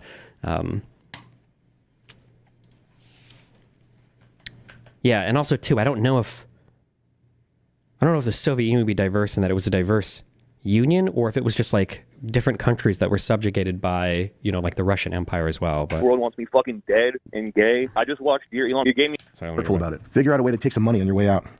Sam, motherfucking Hyde, let's go, baby. I'm a young white dude. Shit fucking sucks for me. More than half the world wants me fucking dead and gay. I just watched Dear Elon. You gave me a surge, dude. I really fucking needed. I've been in a slump, and I feel like goddamn the whole country is. When you said that thing about where you can barely afford to get fucking Domino's, dude, I work my fucking ass off, and it's like, I got nothing. I've actually just accepted the idea that I'm a fucking cog. I'm just a NPC, and I just do the shit I gotta do, and it's fucking miserable, bro. For someone to speak out with a platform like yours, dude, is fucking awesome. We need to have the immigration policy of Israel or fucking Japan. Appreciate you, bro. Japan is not long for this world. The people will mix up, like they'll say dominoes. Don't fall for this trick. And I feel like I've seen enough of it now that I can say it. Okay, there. I don't actually. I'll probably just like go into the fucking abyss screaming this, and no one will believe me. The economic anxiety in the United States of America is not real.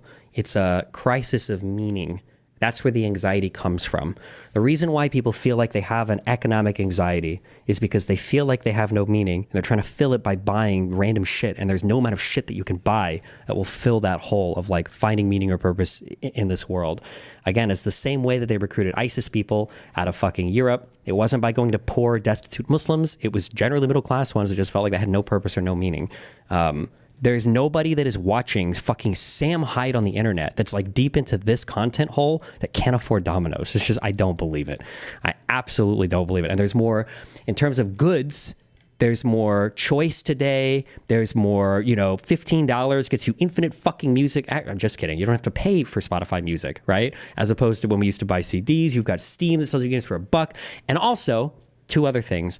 They know this because remember, when they're talking about, when they're talking about tariffs or they're talking about like blocking trade with certain countries, the first thing they always say is, oh, what, you want a cheaper iPhone? Pfft, you think a cheaper iPhone is worth the destruction of my race of people? They don't care about the economic shit. They've never cared about the economic shit. It's not about the economic shit. Same thing with, that's why you're seeing now, right, as eggs shoot up, ironically enough, because of the bird flu and all that bullshit. Nobody's talking about the cost of groceries anymore. Nobody's talking about the cost of living anymore. And what's more is people are going to say this more and more. If it hasn't, people are going, if they haven't already, people are going to say more and more, it's okay to pay more. Like, I'd rather pay more for Made in America. I'd rather pay more to keep my society a place that I feel proud living in. I'd rather pay more than have some fucking H-1B Pajit dude. Is that a racial slur, or is that like a stereotypical name? Some Indian guy, programming away for 12 hours a day, hiring all of his friends. Oh. Wait, yes? No? I don't actually know if that's... Okay, I don't know if that's a slur or not. I'm so sorry. My H-1Bs in chat. I love you all. Can you explain the low trust meme? How does that refer to multiculturalism? A long time ago... I remember reading an amicus brief. There's a professor called something Putnam, and people used to cite to his book. And I think in his book, he talks about... I think it's social trust or something trust. And the idea is places that have higher income inequality and places that are more racially diverse can run into issues relating to social trust. And people would, anytime you hear somebody talk about that, like loss of trust in society, especially in these videos, usually they're referring to it's multicultural. That's why a lot of people, it's also another thing to listen for is when people say things like, we could have socialized healthcare here, but notice that social healthcare only works in places that are more homogenous. When they say homogenous, they mean white, because there are lots of homogenous societies that aren't white that don't have social healthcare. But yeah, when they say like, oh, well, it works in Norway and Denmark and Sweden because those places are more homogenous, they mean more white. Yeah. Destiny, that's a big mistake. We need to be mentioning the economy and other shit constantly. The fact that the right wing nonstop blames shit on Biden when things are improving created the vibe session. The biggest and best thing we can do is attack Trump's shit policy. I think it's a mistake. I don't think people care about. I don't think people care about the economy as much as they say, or if they do, it's a roundabout way. They're expressing anxiety for something different. It's just, I don't think that's the thing that people care about that much. It's not. You have to figure out what they're actually talking about. Japan is not long for this world. They're going to start fucking with Japan. Mark my words. That will be very interesting to see how that plays out. And I pray for the people of Japan. I pray that they will be able to weather the storm. But that's going to be pretty interesting to see. If the Japanese imperialistic kamikaze fighting spirit has truly been suppressed by anime kittens and nuclear weapons, has it truly been erased from their sacre bleu, to quote Asmongold, of a people? Has it really been wiped out, or has it been laying dormant? Are we going to see Japanese with rifles again? I don't know. Are we going to see Japanese, I don't know, torturing a few people, trying to boil a Chinese guy? Who knows? Because I know that the first black man in Japan was met with bows and handshakes. Oh, yes, sir. You're very good. Oh, very interesting. A black skin. But that might not be the case for the last black man in Japan. who might be on his way out after being boiled, Unit 731 style. I don't know enough about Japan to know what the people are capable of. It's going to be interesting, and I will pray for them. This guy, you swear too much. Don't swear so much. It's not necessary. He said Lauren Southern's trying to kill him? Is that what he said? Everybody wants white people dead and gay. Oh, yeah. Yeah, well, we couldn't be beaten any other way. That's the only way to beat us is make us gay and dead. It's normal. Those are the Jewish dog whistles, right? For young guys not to have money. When you're young, you're basically trying to figure out what the game is and what your role in it is. If you're young, it doesn't necessarily matter that you're broke. It's not the end of the world. Everybody who's young is broke. That's just normal. When people swear, I get the vibes of like a person that works at a post office or a sub shop or something. The type of blue-collar people that don't make money. So not trades workers, but just like people that work in a fucking store. I think they swear all the time. Like if you work at Target, if you're stocking shelves at Target, you just swear all the time in your head. And that's why if you don't like swearing, there's like a Redditor type pushback you get from people who their morality is like everything's okay as long as no one's being physically hurt in the moment type thing. I'm not doing a good job of grabbing these ideas here, but like, so what do you mean I heckin' couldn't fucking swear? At least I'm a fucking heckin' good person. Yeah, don't swear. I think it This is like an attack on kind of like liberalism, which I think there's some merit to. It can't just be infinite choice. There probably has to be something more. Somebody said earlier in chat, Cy David, Destiny, why do people feel like they have no meaning? I think people think that they want choices, but what they really want is an illusion of choice, or what they really want is they want to feel like they're making the right choice. And they have a lot of choices, but they're making the right one. I think that's what people want. And it seems like a distinction without a difference, but I think it's actually incredibly important. When there are like two paths to being a good man or a good woman, and you can pick one or the other, like you feel fine. But when there's like a million options before you don't really know what the correct option is. And like life is just way more confusing and complicated. And humans probably just aren't built to deal with like so many options in front of them. We were built to like survive in the wilderness, not, you know, pick from 400 different majors at age 18 while absorbing 5 or 6 figures of debt to figure out what we want to do for the rest of our lives before we even worked a single job before. Like it's just like the amount of decisions that are hoisted upon you as a human being today are insane. It reads too much like you're hopeless. It's not good. Another thing is when you are young, your low skill level and your low awareness, you just generally have lower agency. You're not really valuable enough to anybody to be more than a cog or more than an NPC. So that's another thing that can compound that feeling of the walls closing in around you, is because that's the fight of your 20s or from 25 to your early 30s, is making your time more valuable, making your time valuable enough that you don't have to take low pay, you don't have to take shit from people, you don't have to accept people that are rude to you or whatever, because your skills are sought after. You can demand more from your environment, basically, because you're good at something. You look for reasons not to fire somebody who's really good at. White supremacist bigots are disgusting, especially when they're whining about what they don't have and blame it on those of us who aren't white. Yeah, I agree that it is disgusting, but like, I would say that if it's not equal, it's like -1. It's like basically equal from the other side when people are like, yeah, you can't be racist to white people. And, you know, all of slavery can be blamed on every single white living person today. And everybody should, you know, bow down and kiss the boots of Black Panthers people. And this is a minority opinion on the left. To be clear, I'll say this till the end of time. It is a minority opinion. But it's cringe that people weren't more readily disavowing it. And then it became so, at least socially acceptable, to have these insanely retarded opinions. Wow, Naughty Tick, thanks for the 50 memberships, buddy. Something. You look for reasons not to fire somebody that's making you money or is solving problems that you don't like dealing with. You look for reasons to keep them happy in their job. And if they're not bringing money to the table or helping you out or solving problems, then it doesn't matter. You don't really care what their life is like. Because what the fuck, what are you even doing here? You get paid $8 an hour to be a human toilet. Or you put the cheese on this pizza. You dummy. A lot of problems can be solved by getting good at something, making your time worth more money.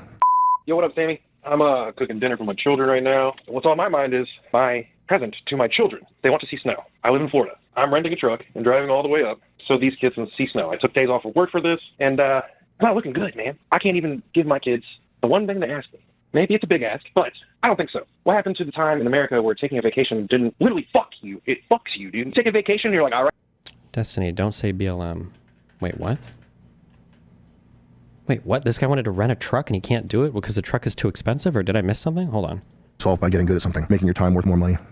Yo, what up, Sammy? I'm cooking dinner for my children right now. What's on my mind is my present to my children. They want to see snow. I live in Florida. I'm renting a truck and driving all the way up so these kids can see snow. I took days off of work for this, and I'm not looking good, man. I can't even give my kids the one thing they ask me. Maybe it's a big ask, but I don't think so. What happened to the time in America where taking a vacation didn't literally fuck you? It fucks you, dude. Take a vacation, you're like, all right, I got to be eating ramen for the next 2 months because I took my kids on fucking vacation. I have a mortgage. I have 2 children. I don't have a great job. What children really need is they need to be... This is a middle class tutor. Remember back in the 2000s when we could go on vacation every year? Motherfucker, your parents were wealthy. Jesus. What are you talking about? Sorry. Be loved, which is that's not a financial thing. They don't need to financially be loved. Okay, there are plenty of people who grew up... Destiny, Chad is willing, but people genuinely feel like that's the issue. Yeah, I'm not trying to, or if I am giving that impression, I don't mean to. I think there is a real crisis of meaning in the United States. I've been talking about this for a long time. I think that is a real thing. I'm just not good at directing people to finding it. I'm just not that kind of person. I'm a very self-driven, discreet autismo person who likes playing video games and all that shit. That is enough for me. I do enjoy that. But for like a lot of people, I think like the loss of religion probably hurts. I think that the amount of choice, the internet has just changed everything. Holy shit, the internet has changed so much in terms of how we relate to the world. People need to stop pretending like the crisis of meaning is new. Postmodernism started in the 1950s, not 2010.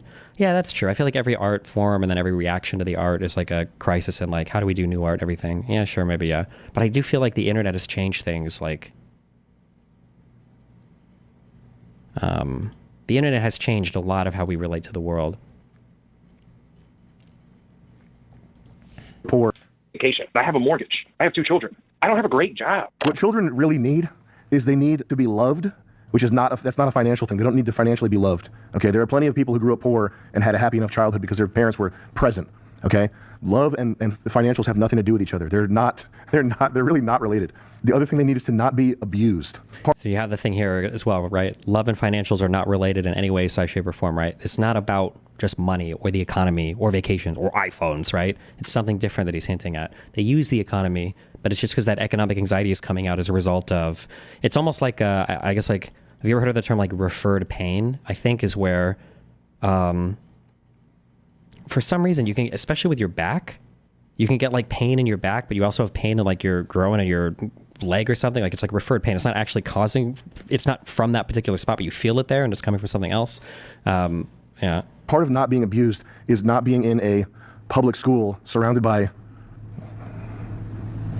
The Catholic Church gets so much, that's like not so much now, I mean, but in the 90s and 2000s, every stand-up comedian was like, oh, you're Catholic? That's good to child molestation. To whatever degree that's true, it's way worse in synagogues and fucking public schools. I think public schools have a 10x higher rate of child abuse than the Catholic Church. So if you're going to be scared of something, you should be scared of public schools. What you need to provide for your children is protection from pharmaceuticals, protection from rapists and bullies, and love, which is not a monetary thing. You just be a normal human being. It's not a fucking freak, I guess. There's probably a book about it. I don't know how to teach you to not be a freak, but it's probably essential that you start learning how to do that. Stefan Molyneux has talked a lot about peaceful parenting, not hitting your children. I didn't know people hit their children until I started meeting like regular glop people. Like people that look like some fucking cigarette lady. She looks like she should be compressed in a barrel into oil to lubricate train parts. That's probably the most useful, the most valuable use of this human biomass I'm looking at right here. Asking me for a light. You should be lubricating a train as human goo. You fucking freak. But those people like that have had the shit beat out of them as children. This is probably a major reason why the world is this like throbbing, chaotic, violent organism from hell at times and in certain locations. That's one of my big regrets is I was at a Home Depot and there was a black guy and he was talking to his kid and he goes, am I gonna have to put hands on you? This was before I was started lifting weights or boxing or anything. What do you think it would take to change Sam's mind? I don't think you can ever change the mind of like a ideological figurehead that there is way too much invested in them to ever change their mind. Although Sam seems like relatively individualistic. I don't think I see Sam as like part of, even though he's like, right now he's like part of I keep saying neo-Nazi. People think I'm saying that just to dismiss him. Whatever you want to call this, ethno-ideological, whatever movement. Like he seems like he's part of it. But I don't know, maybe if he had like a different set of experiences in real life or saw something else working for people, maybe he would change his mind, I guess. I guess I wouldn't throw Sam in like say he's as ideologically captured as something like Hassan or something. I guess I don't know. But I really wish I had given that guy a talking to. But I think this is probably a big reason why the world can at times appear to be so schizophrenic and cancerous. But yeah, all you have to do to be a good parent is protect your kids from that type of shit. I think that going overboard with the violin lessons and tutoring. What are you tutoring? Vivek. Black Vivek. First of all the jobs that the Indians are coming here for, aren't they going to be done by AI anyway? Huh? I thought computers were so smart they could learn to code by now. Huh? That's weird. Why are we bringing in more software engineers when writing software is one of the low-hanging fruits of LLMs that's actually going to be here in 5 years? Easy. Why do you need 400,000 brownies? Why do you need all those brownies? What are you even preparing your kids for anyway? You're just some shithead. What do you know about what life's going to be like in 30 fucking years? My child is going to be a doctor. I think if you could, where you could highlight how you've got your own purpose and what it means and stuff is enough. Don't have to hold people's hand in their purpose. Nobody wants to feel this way, and it feels bad hearing it. But the reality is most people do want their hand held when it comes to purpose. Like, purpose is oftentimes a thing that's given to us by culture. There are ideals that are given to us by culture, and then our lives are like these honorifics to the ideals that culture give us. If you're on an island, your idea of being a successful man or whatever is going to be a lot different than if you're in a society where whoever wields the sword the best is the best man, or whoever can lift the biggest weight, or have the most children, or have the biggest, field of corn, or have the, whatever. So having those inputs from society to show you what success means is helpful for people. It helps. It's nice. It's a good guidance. And not everybody wants to. This is why I always said that, like, one of the nice things about religion is it gives you all of the answers to all of ethics, all of physics, like metaethics, metaphysics, and all of epistemology. Like, what does it mean to be good is there. What is the material reality we live in is basically there. And then, like, how do we know what is true or not? It comes from the Bible. Like, it's there. And then obviously there's room for, you don't have to be like a fundy or like, a 6,000-year-old Earth person. But with all of that shit out of the way, you don't have to spend all this time figuring out like, I don't know what it even means to be a good human. You just spend time being a good human, right? It's the difference between, there are those of us who, I guess it's really funny because I play games, I guess, kind of the opposite way that I live my life. There are those of us who get a game and you spend like every single day replaying the beginning, or you can't get out of the start because there's like too many outfits or too many configurations or too many different ways that you could set up the start, and you never actually play the fucking game because you just get stuck there. Versus other games where it's like you can either choose character A or B and then go, and then it's like, oh shit, like different people like different. I think more people gravitate towards less kind of choices, I think. But it still feels like you're making impactful choices.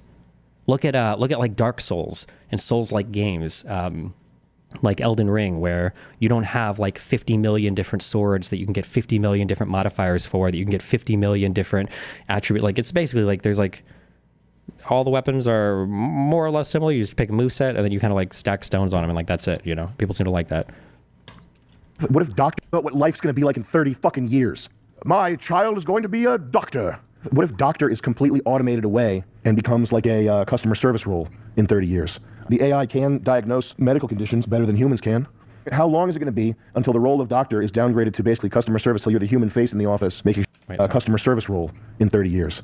The AI can diagnose medical conditions better than humans can.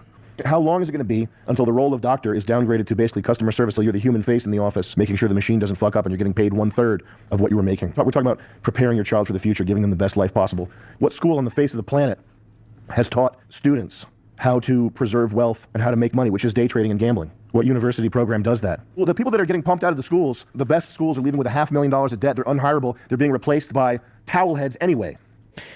Good one. How do you apply any of these ideas as prescriptions to either persons or public policy? I don't know. I truly don't know the answer to these things. I don't like. This is hard. You're asking me to solve all of society. Like, here's the thing that I do know. I'm going to lean back on this. I brought this example up a ton. If somebody can find this fucking interview, and look, so I'm not just making this up every time. There was that Adult Swim guy who said Adult Swim was nice. This is like a block of cartoon programming on Cartoon Network at night. Adult Swim was nice as opposed to like Netflix, because in Adult Swim you could put a program behind a popular program and force people to watch it. And when you force people to watch it, you can try new content and see if it works or if it doesn't. And you can't do that on things like Netflix, because people will just rewatch the same shit they like over and over and over and over and over again, right? So this type of like cultural atomization, where everybody kind of like splits off into their own feeds, into their own doom scrolling, I think it's probably not good. And I would bring up as reference, and maybe there have been other things like this. Like I could just be pigeonholed into my own, internet box of content. But like in my lifetime, over the past like decade, 2 decades, I would say that Game of Thrones and Breaking Bad were some of the largest cultural phenomenon that we had. But I think it was good for us because you had everybody in your society consuming a similar cultural thing. And then like after it was done, like everybody's like talking about it. And I think that there was like some kind of like collective cultural thing there that was really good and really powerful. Like it was nice that everybody could be talking about how, everybody could be talking about like, oh my God, what was this happening? Or like when Steve Irwin died, everybody around the world fucking cried when Steve Irwin died. I remember, damn, was this the 90s? I feel like I was in a Walmart checkout aisle and the woman in front of me started crying. It was insane. Was it in the early 2000s? Same with Kobe in 2020. I could be totally wrong because I'm super not in basketball culture, but I feel like Steve Irwin dying was a way bigger deal than Kobe dying. But I totally could be wrong there. Totally could be wrong there. Bro, there were people that were crying, like super people crying, but maybe it's because I don't follow sports in my head. There were a lot of people mad about the Steve Irwin shit. I think Australia or some like nature rights, whatever bullshit international had to put out like a statement saying like, please stop killing fucking Stingray, okay? Because people were going out and like revenge murdering Stingray because of what they did to stingrays because of what they did to Irwin. Oh, Robin Williams was pretty sad for sure. Yeah.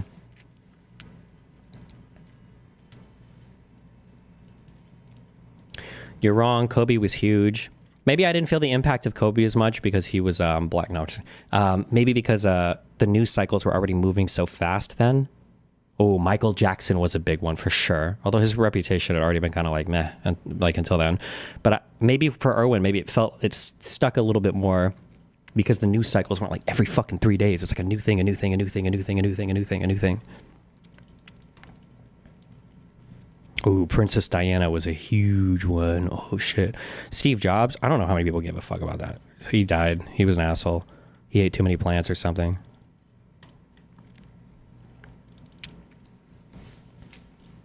But I think that like having these like shared cultural things, I feel like is kind of important. And I think that the internet separates us a little bit too much.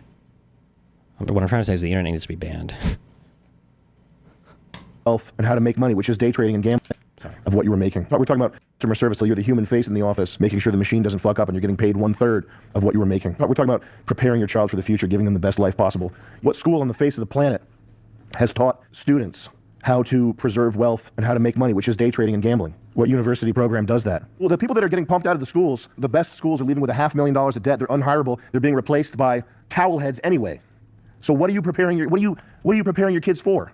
My son Benjamin's going to be going to private school.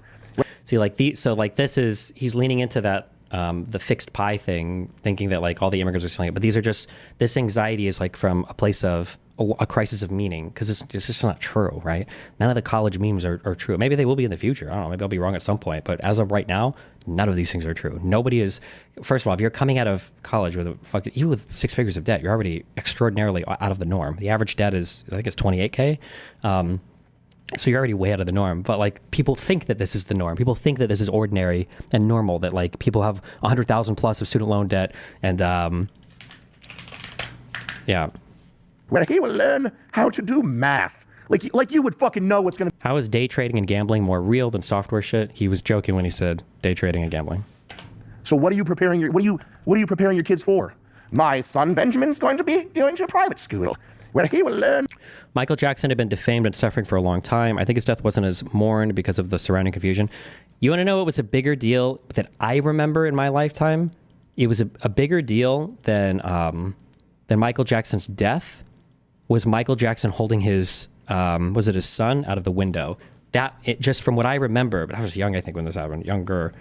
That was, I think, a bigger deal in terms of everybody thinking like, oh fuck, Michael's fucking insane. That was a huge fucking cultural moment. Was it a blanket? Oh, I thought he was actually holding his son off of the balcony. People lost their mind on that. Some were defending him. I think my mom was one of the people defending him. He loves his child. He never heard. He was just showing his baby off to the world, Stevie.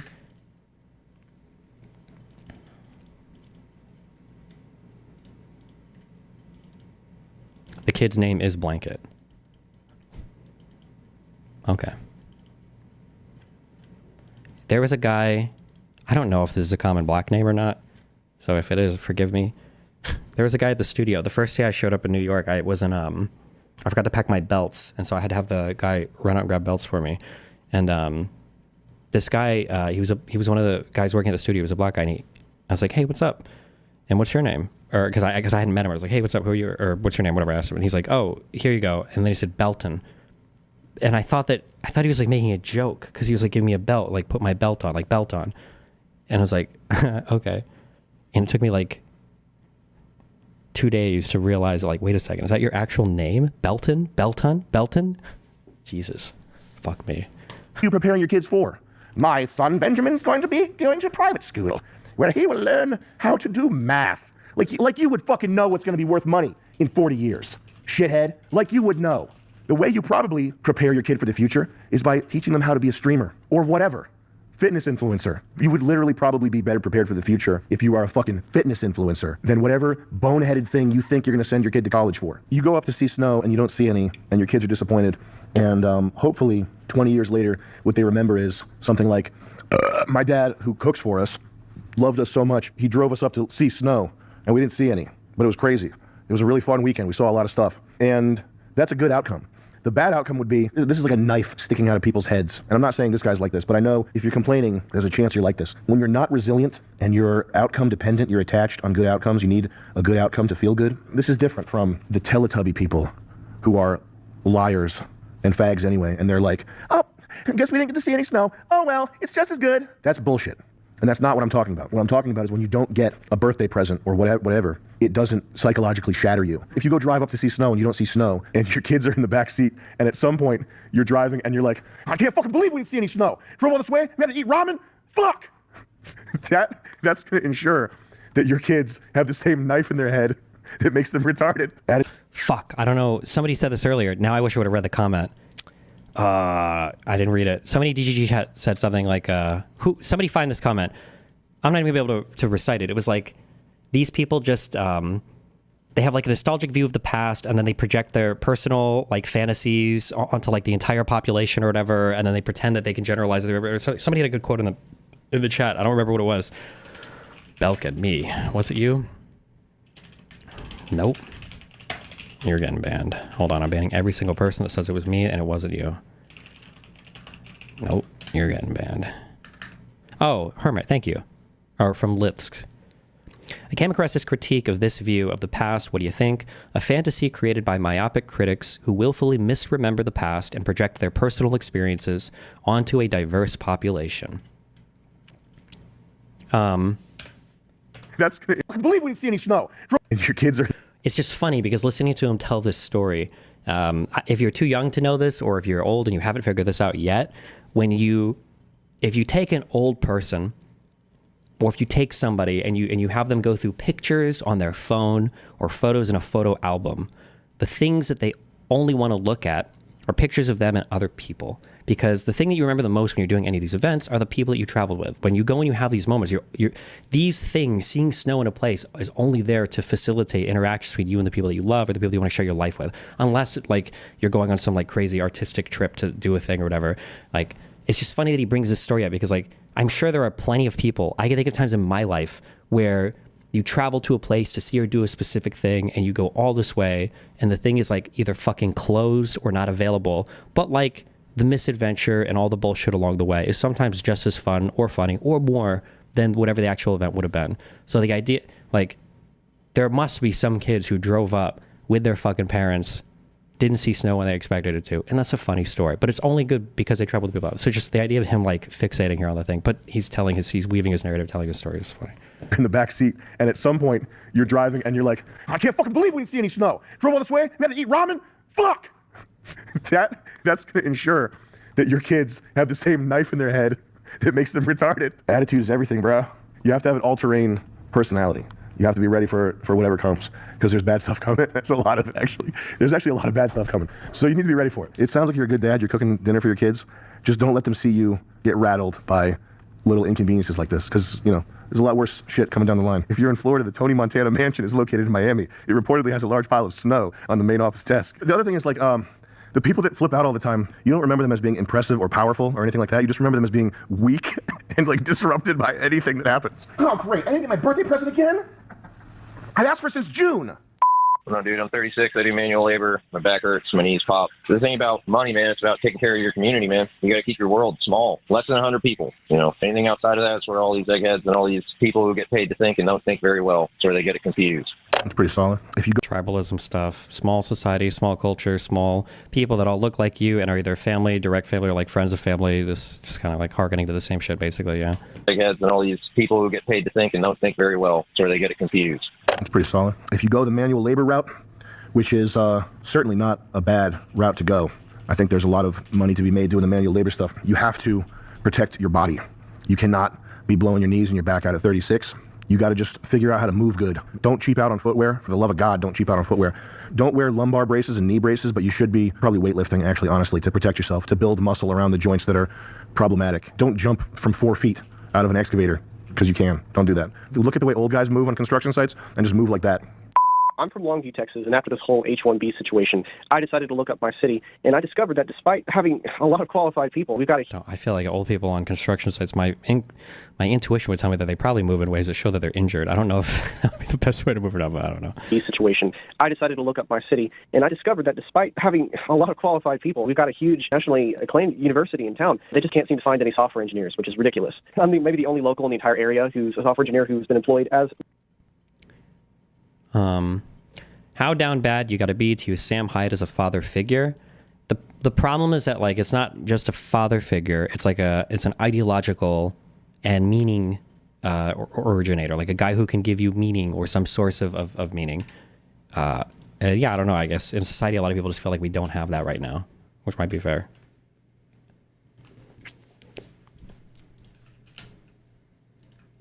I'm from Longview, Texas, and after this whole H-1B situation, I decided to look up my city, and I discovered that despite having a lot of qualified people, we've got a huge nationally acclaimed university in town. They just can't seem to find any software engineers, which is ridiculous. I'm maybe the only local in the entire area who's a software engineer who's been employed as one, and I got a lot of the people who graduated alongside me a couple years back who can't feed their families. So what I'm doing is I am emailing them. I'm calling these companies up and I'm emailing them, and I'm trying to get these resumes out. I'm trying to convince them that they don't need to literally replace Texans with whoever from whatever country. I don't really know what else I'm supposed to be doing here.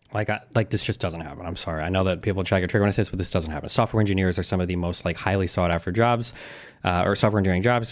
These are the most highly sought after employees. Like they're desperately trying to fill these jobs. Like nobody coming out of school with a comp sci degree or software engineering or any of this shit is like, oh fuck, I can't get a job. I should have just fucking majored in liberal arts or something. It's just not. This is not happening. It's just not happening. That none of this isn't reflected in any of the numbers, anywhere.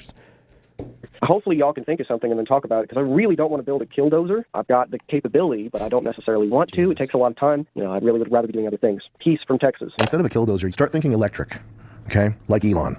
Start thinking futuristic, electric, Tesla style. What's the Tesla version of a killdozer? Some sort of apparatus attached to an Indian man's head in my basement that turns into a potato chip. Think bigger. Think mega weapon. Okay, think Mad Max. Think Metal Gear. All right, how can you start using... What's changed that's caused people to lose meaning compared to in years when they had it? Secularization probably has changed things quite a bit. I think that the internet has changed everything. I've said this a lot. I'm going to be repeating this a lot. It's just the internet has just changed fucking everything. Like it's just changed. It's changed how you communicate with people. It's changed how you date people. It's changed how you think people are supposed to look. It's changed with the types of lives that you think people live. It's changed the type of media you consume. It's changed what you think is good. Like one of the things that I make fun of my chat a lot at this, and you guys do it a little bit with the 180 thing, where sometimes I'll be talking and I'll be like, oh, aspens are the worst tree, and oh, I don't know, even oaks. Oh no, wait, I do know trees because of RuneScape. I don't even know how many of those are real. Yew trees aren't real, right? Maple trees are real. I'll just be chatting and I'll be streaming. I'll be like, yeah, birches suck, and poplars suck, and elm trees suck, and chestnut trees suck. and pine trees suck. And then everyone in trouble, like, actually, pine trees are renowned for their ability. Their bark actually gives you a bigger dick and blah, blah, blah, blah, blah. And it's like, what the fuck? And then I realized, oh, fucking Vsauce or somebody made a fucking YouTube video on this video. That's what's going on right now. Wait, what the fuck? What was I tying this into? Where did we just come from this? I was so mind fucked over whether or not yew trees are real. Wait, are yew trees real? Oh, yeah, they are.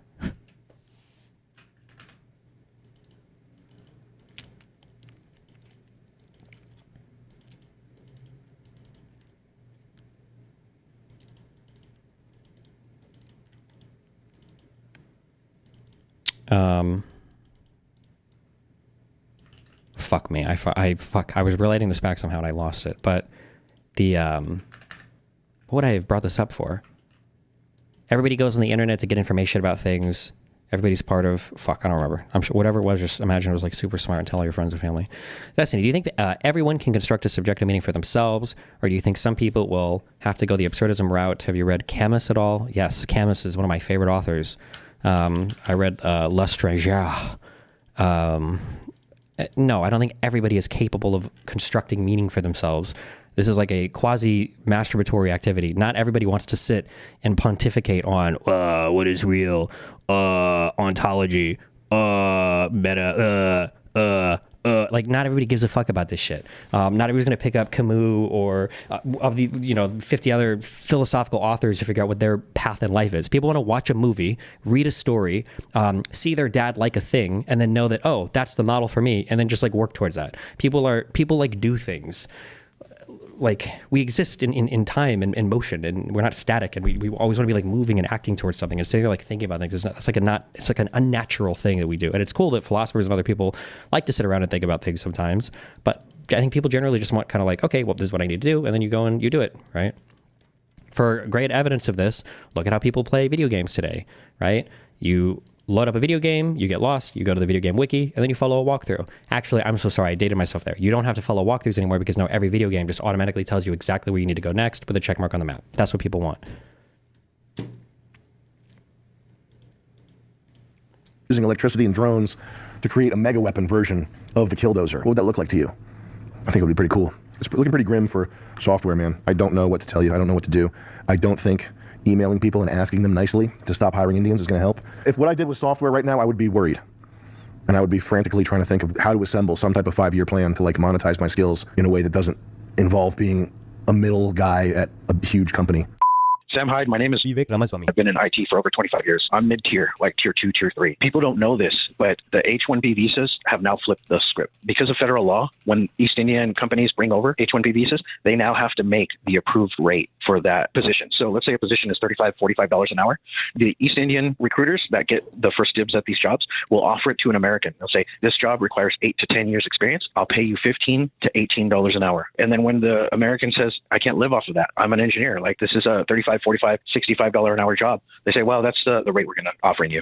And as soon as they decline, they go and pull another H-1B visa and they get the $35, $45, $65 an hour wage. So it's no longer that H-1B visas are a slave class. They're basically dominating the IT world, and they're not doing high-end jobs. They're literally doing every job in between. The nepotism is so crazy on this that the H-1B visa engineers will get their wives to work mid-tier jobs, and they don't know anything. And they basically screw everything up, and then we got to like tell them how to do everything step by step like a recipe. But they don't understand why they're doing what, and they get 100% of the wage, and they don't do any of the work. They end up just telling people, reboot your computer, and then they close out the ticket. How do I know that this is going on? When you work in IT, you have a lot of friends that are East Indians and things like that, and they tell me, we're trying to bring these people in, and we got to offer the Americans one wage, and then we pay whatever the approved rate is.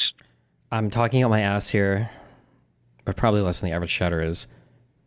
I don't think companies are hiring Indians on H-1Bs for IT. I feel like that's shit that you just outsource. Like you would just pay some Indian call center and you'd route the calls through there. Why the fuck would you pay and sponsor an H-1B visa to bring a guy in to the United States just for him to do tech support on the phone and like low-level tech shit? Wouldn't you just outsource that?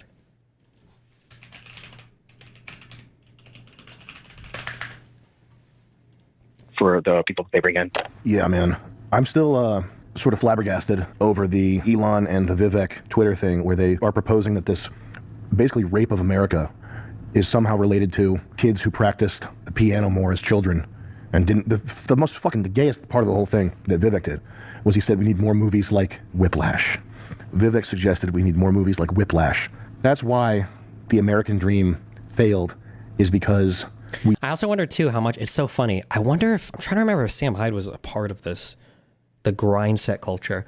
It's possible that maybe this is like in response a little bit to kind of the grind set culture too, because for so long, I don't know if it was just online influencers and shit, but like, no, because it's part of the American dream too. There was like pride or honor and like work 80 hours a week and bust your ass on your second job and try to do drop shipping and try to do like this side hustle. And I say side hustle and drop shipping, it wasn't just online shit. Like even in real life, like people would, like outside of the internet, like, oh, you gotta be grinding all day, wake up at 5 a.m., take a cold shower. You got like, this is the grind set. This is the grind. You want to be a millionaire. You want the American dream. You don't want to be some fucking middle class loser. You got to be fucking rich. You want to retire at 35 and have a super yacht. Maybe this is in response, part of this is partially in response to that type of idea, maybe? I don't know. Flash. That's why the American dream failed, is because we don't abuse our children into becoming obsessive musicians. This is more plundering, pillaging. It's the rape of America continued. It's hitting the tech sector for the first time that's publicly visible, at least to me. I don't know. Is there any way to fight back? Could these software guys do a class action lawsuit? Is the racial nepotism provable? Is the racism in the hiring process provable? I mean, what did Cognizant pay? They did prove that there was racism in the hiring process with Cognizant. We're watching our future slip away. It's hard to see a way forward that doesn't involve voting. Hey, Sam. I just quit and moved out of Microsoft after being there for 10 years. One time in the Redmond campus at Microsoft, I was there with my two friends at a Indian buffet, and I see these people come in, a whole family, and I was happy that they were there, good for them, whatever, and they start, like, scooping shit up with their hands, no utensils or anything, and I'm like, cultural difference or whatever. Looking back at it, both of those friends lost their job, and they were replaced by those type of people. I sound like a fucking racist asshole. I'm not trying to be. What I'm trying to say is, like, that's not America, I'm America. Those two friends were America. You were spot on, man, and I'm just a little irritated with what the fuck's going on. I'm really looking forward to my debate with Vivek Ramaswamy, because part of what we're witnessing is the breakdown of reason, because rationality has been weaponized against normal people. And I don't just mean the GLBTQ or DEI stuff. In particular, this American dream shit, this propositional nations.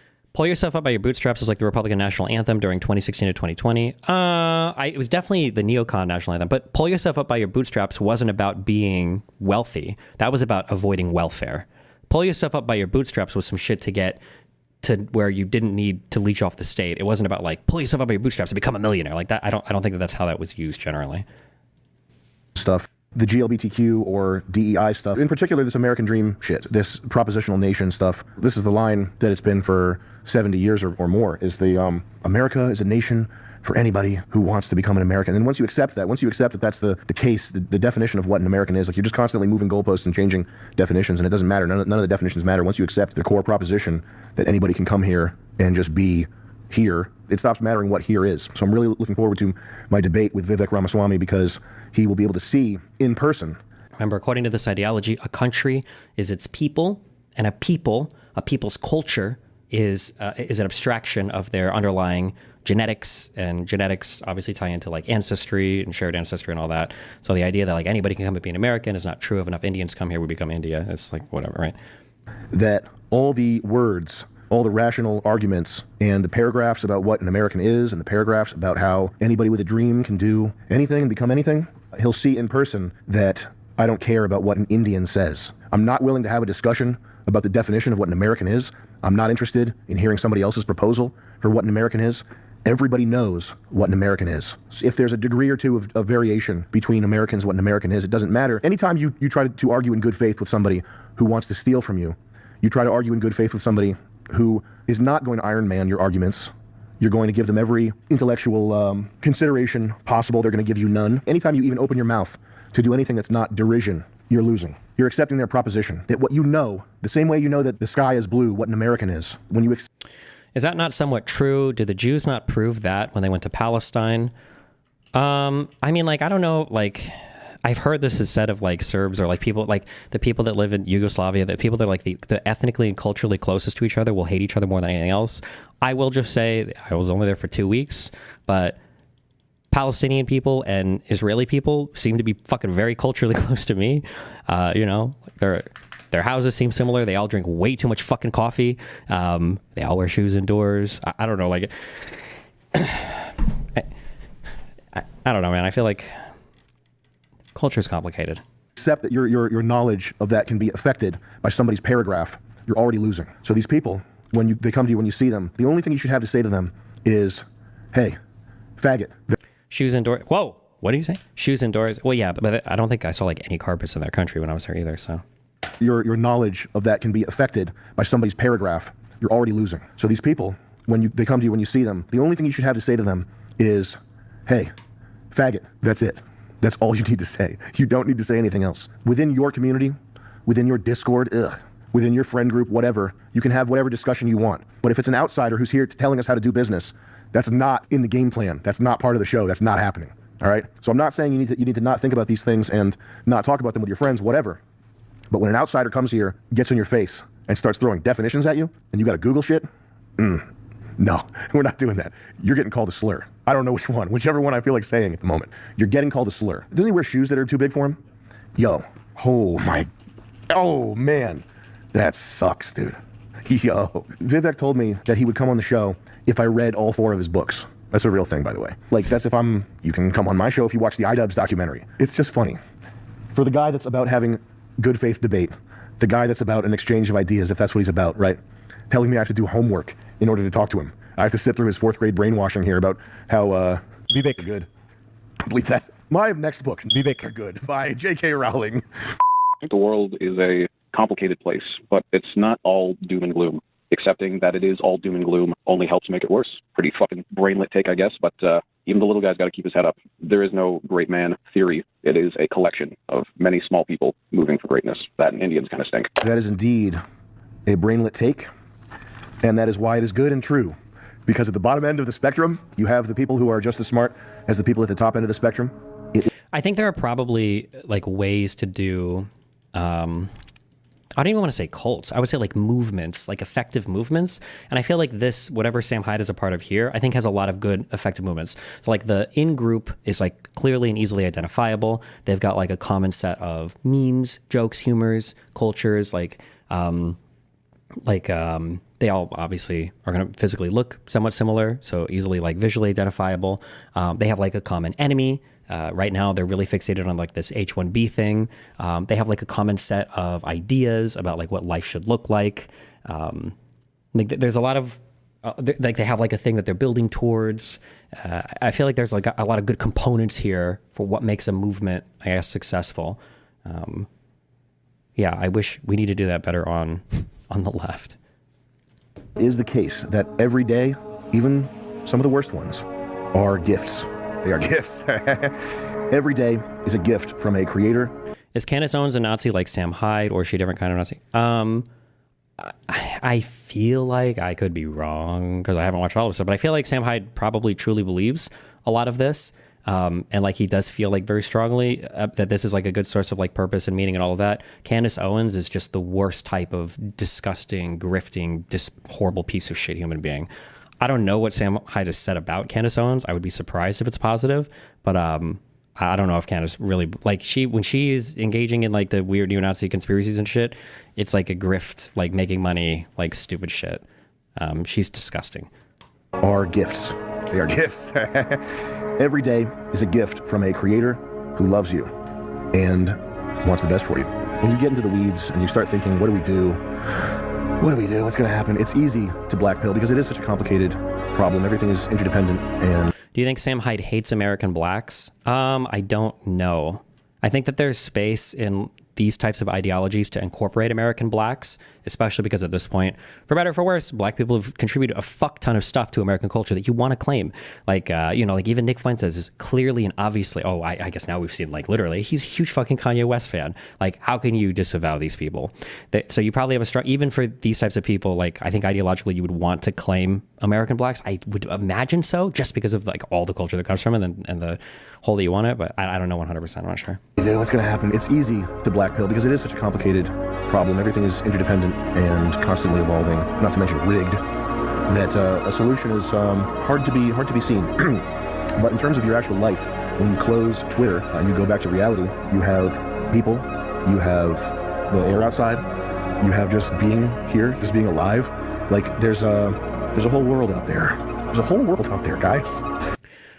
If you think that Sam believes you can incorporate American blacks into his ideology, calling him a neo-Nazi is bizarre. Well, American blacks work as part of this like ideology because they're such a small percentage of the population, and I don't think he would ever see them growing as a larger percentage. Like if American blacks were like 45% of the population, I think they would feel significantly different about it. But I think that they're a people to be subjugated in like any kind of like predominantly white society or predominantly Euro, whatever the fuck these people call white now, society. And it is the one we have. It's the very best. It's unbelievable. It's filled with joy and opportunity. It's the best thing. It's the only thing you have. Probably should all enjoy it to the max. If it's to the max, bro. Yeah. And yeah, Indian people do stink. Okay, we'll get this going. I gotta figure out this chair situation. This thing is not the one. I probably need an actual chaise lounge thing where I'm like laying down.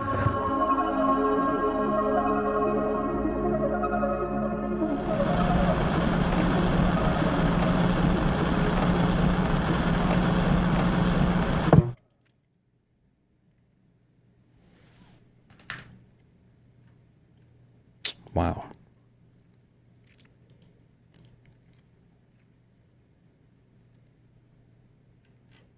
Can you call us American chocolates during Black History Month, please? Didn't Trump abolish that?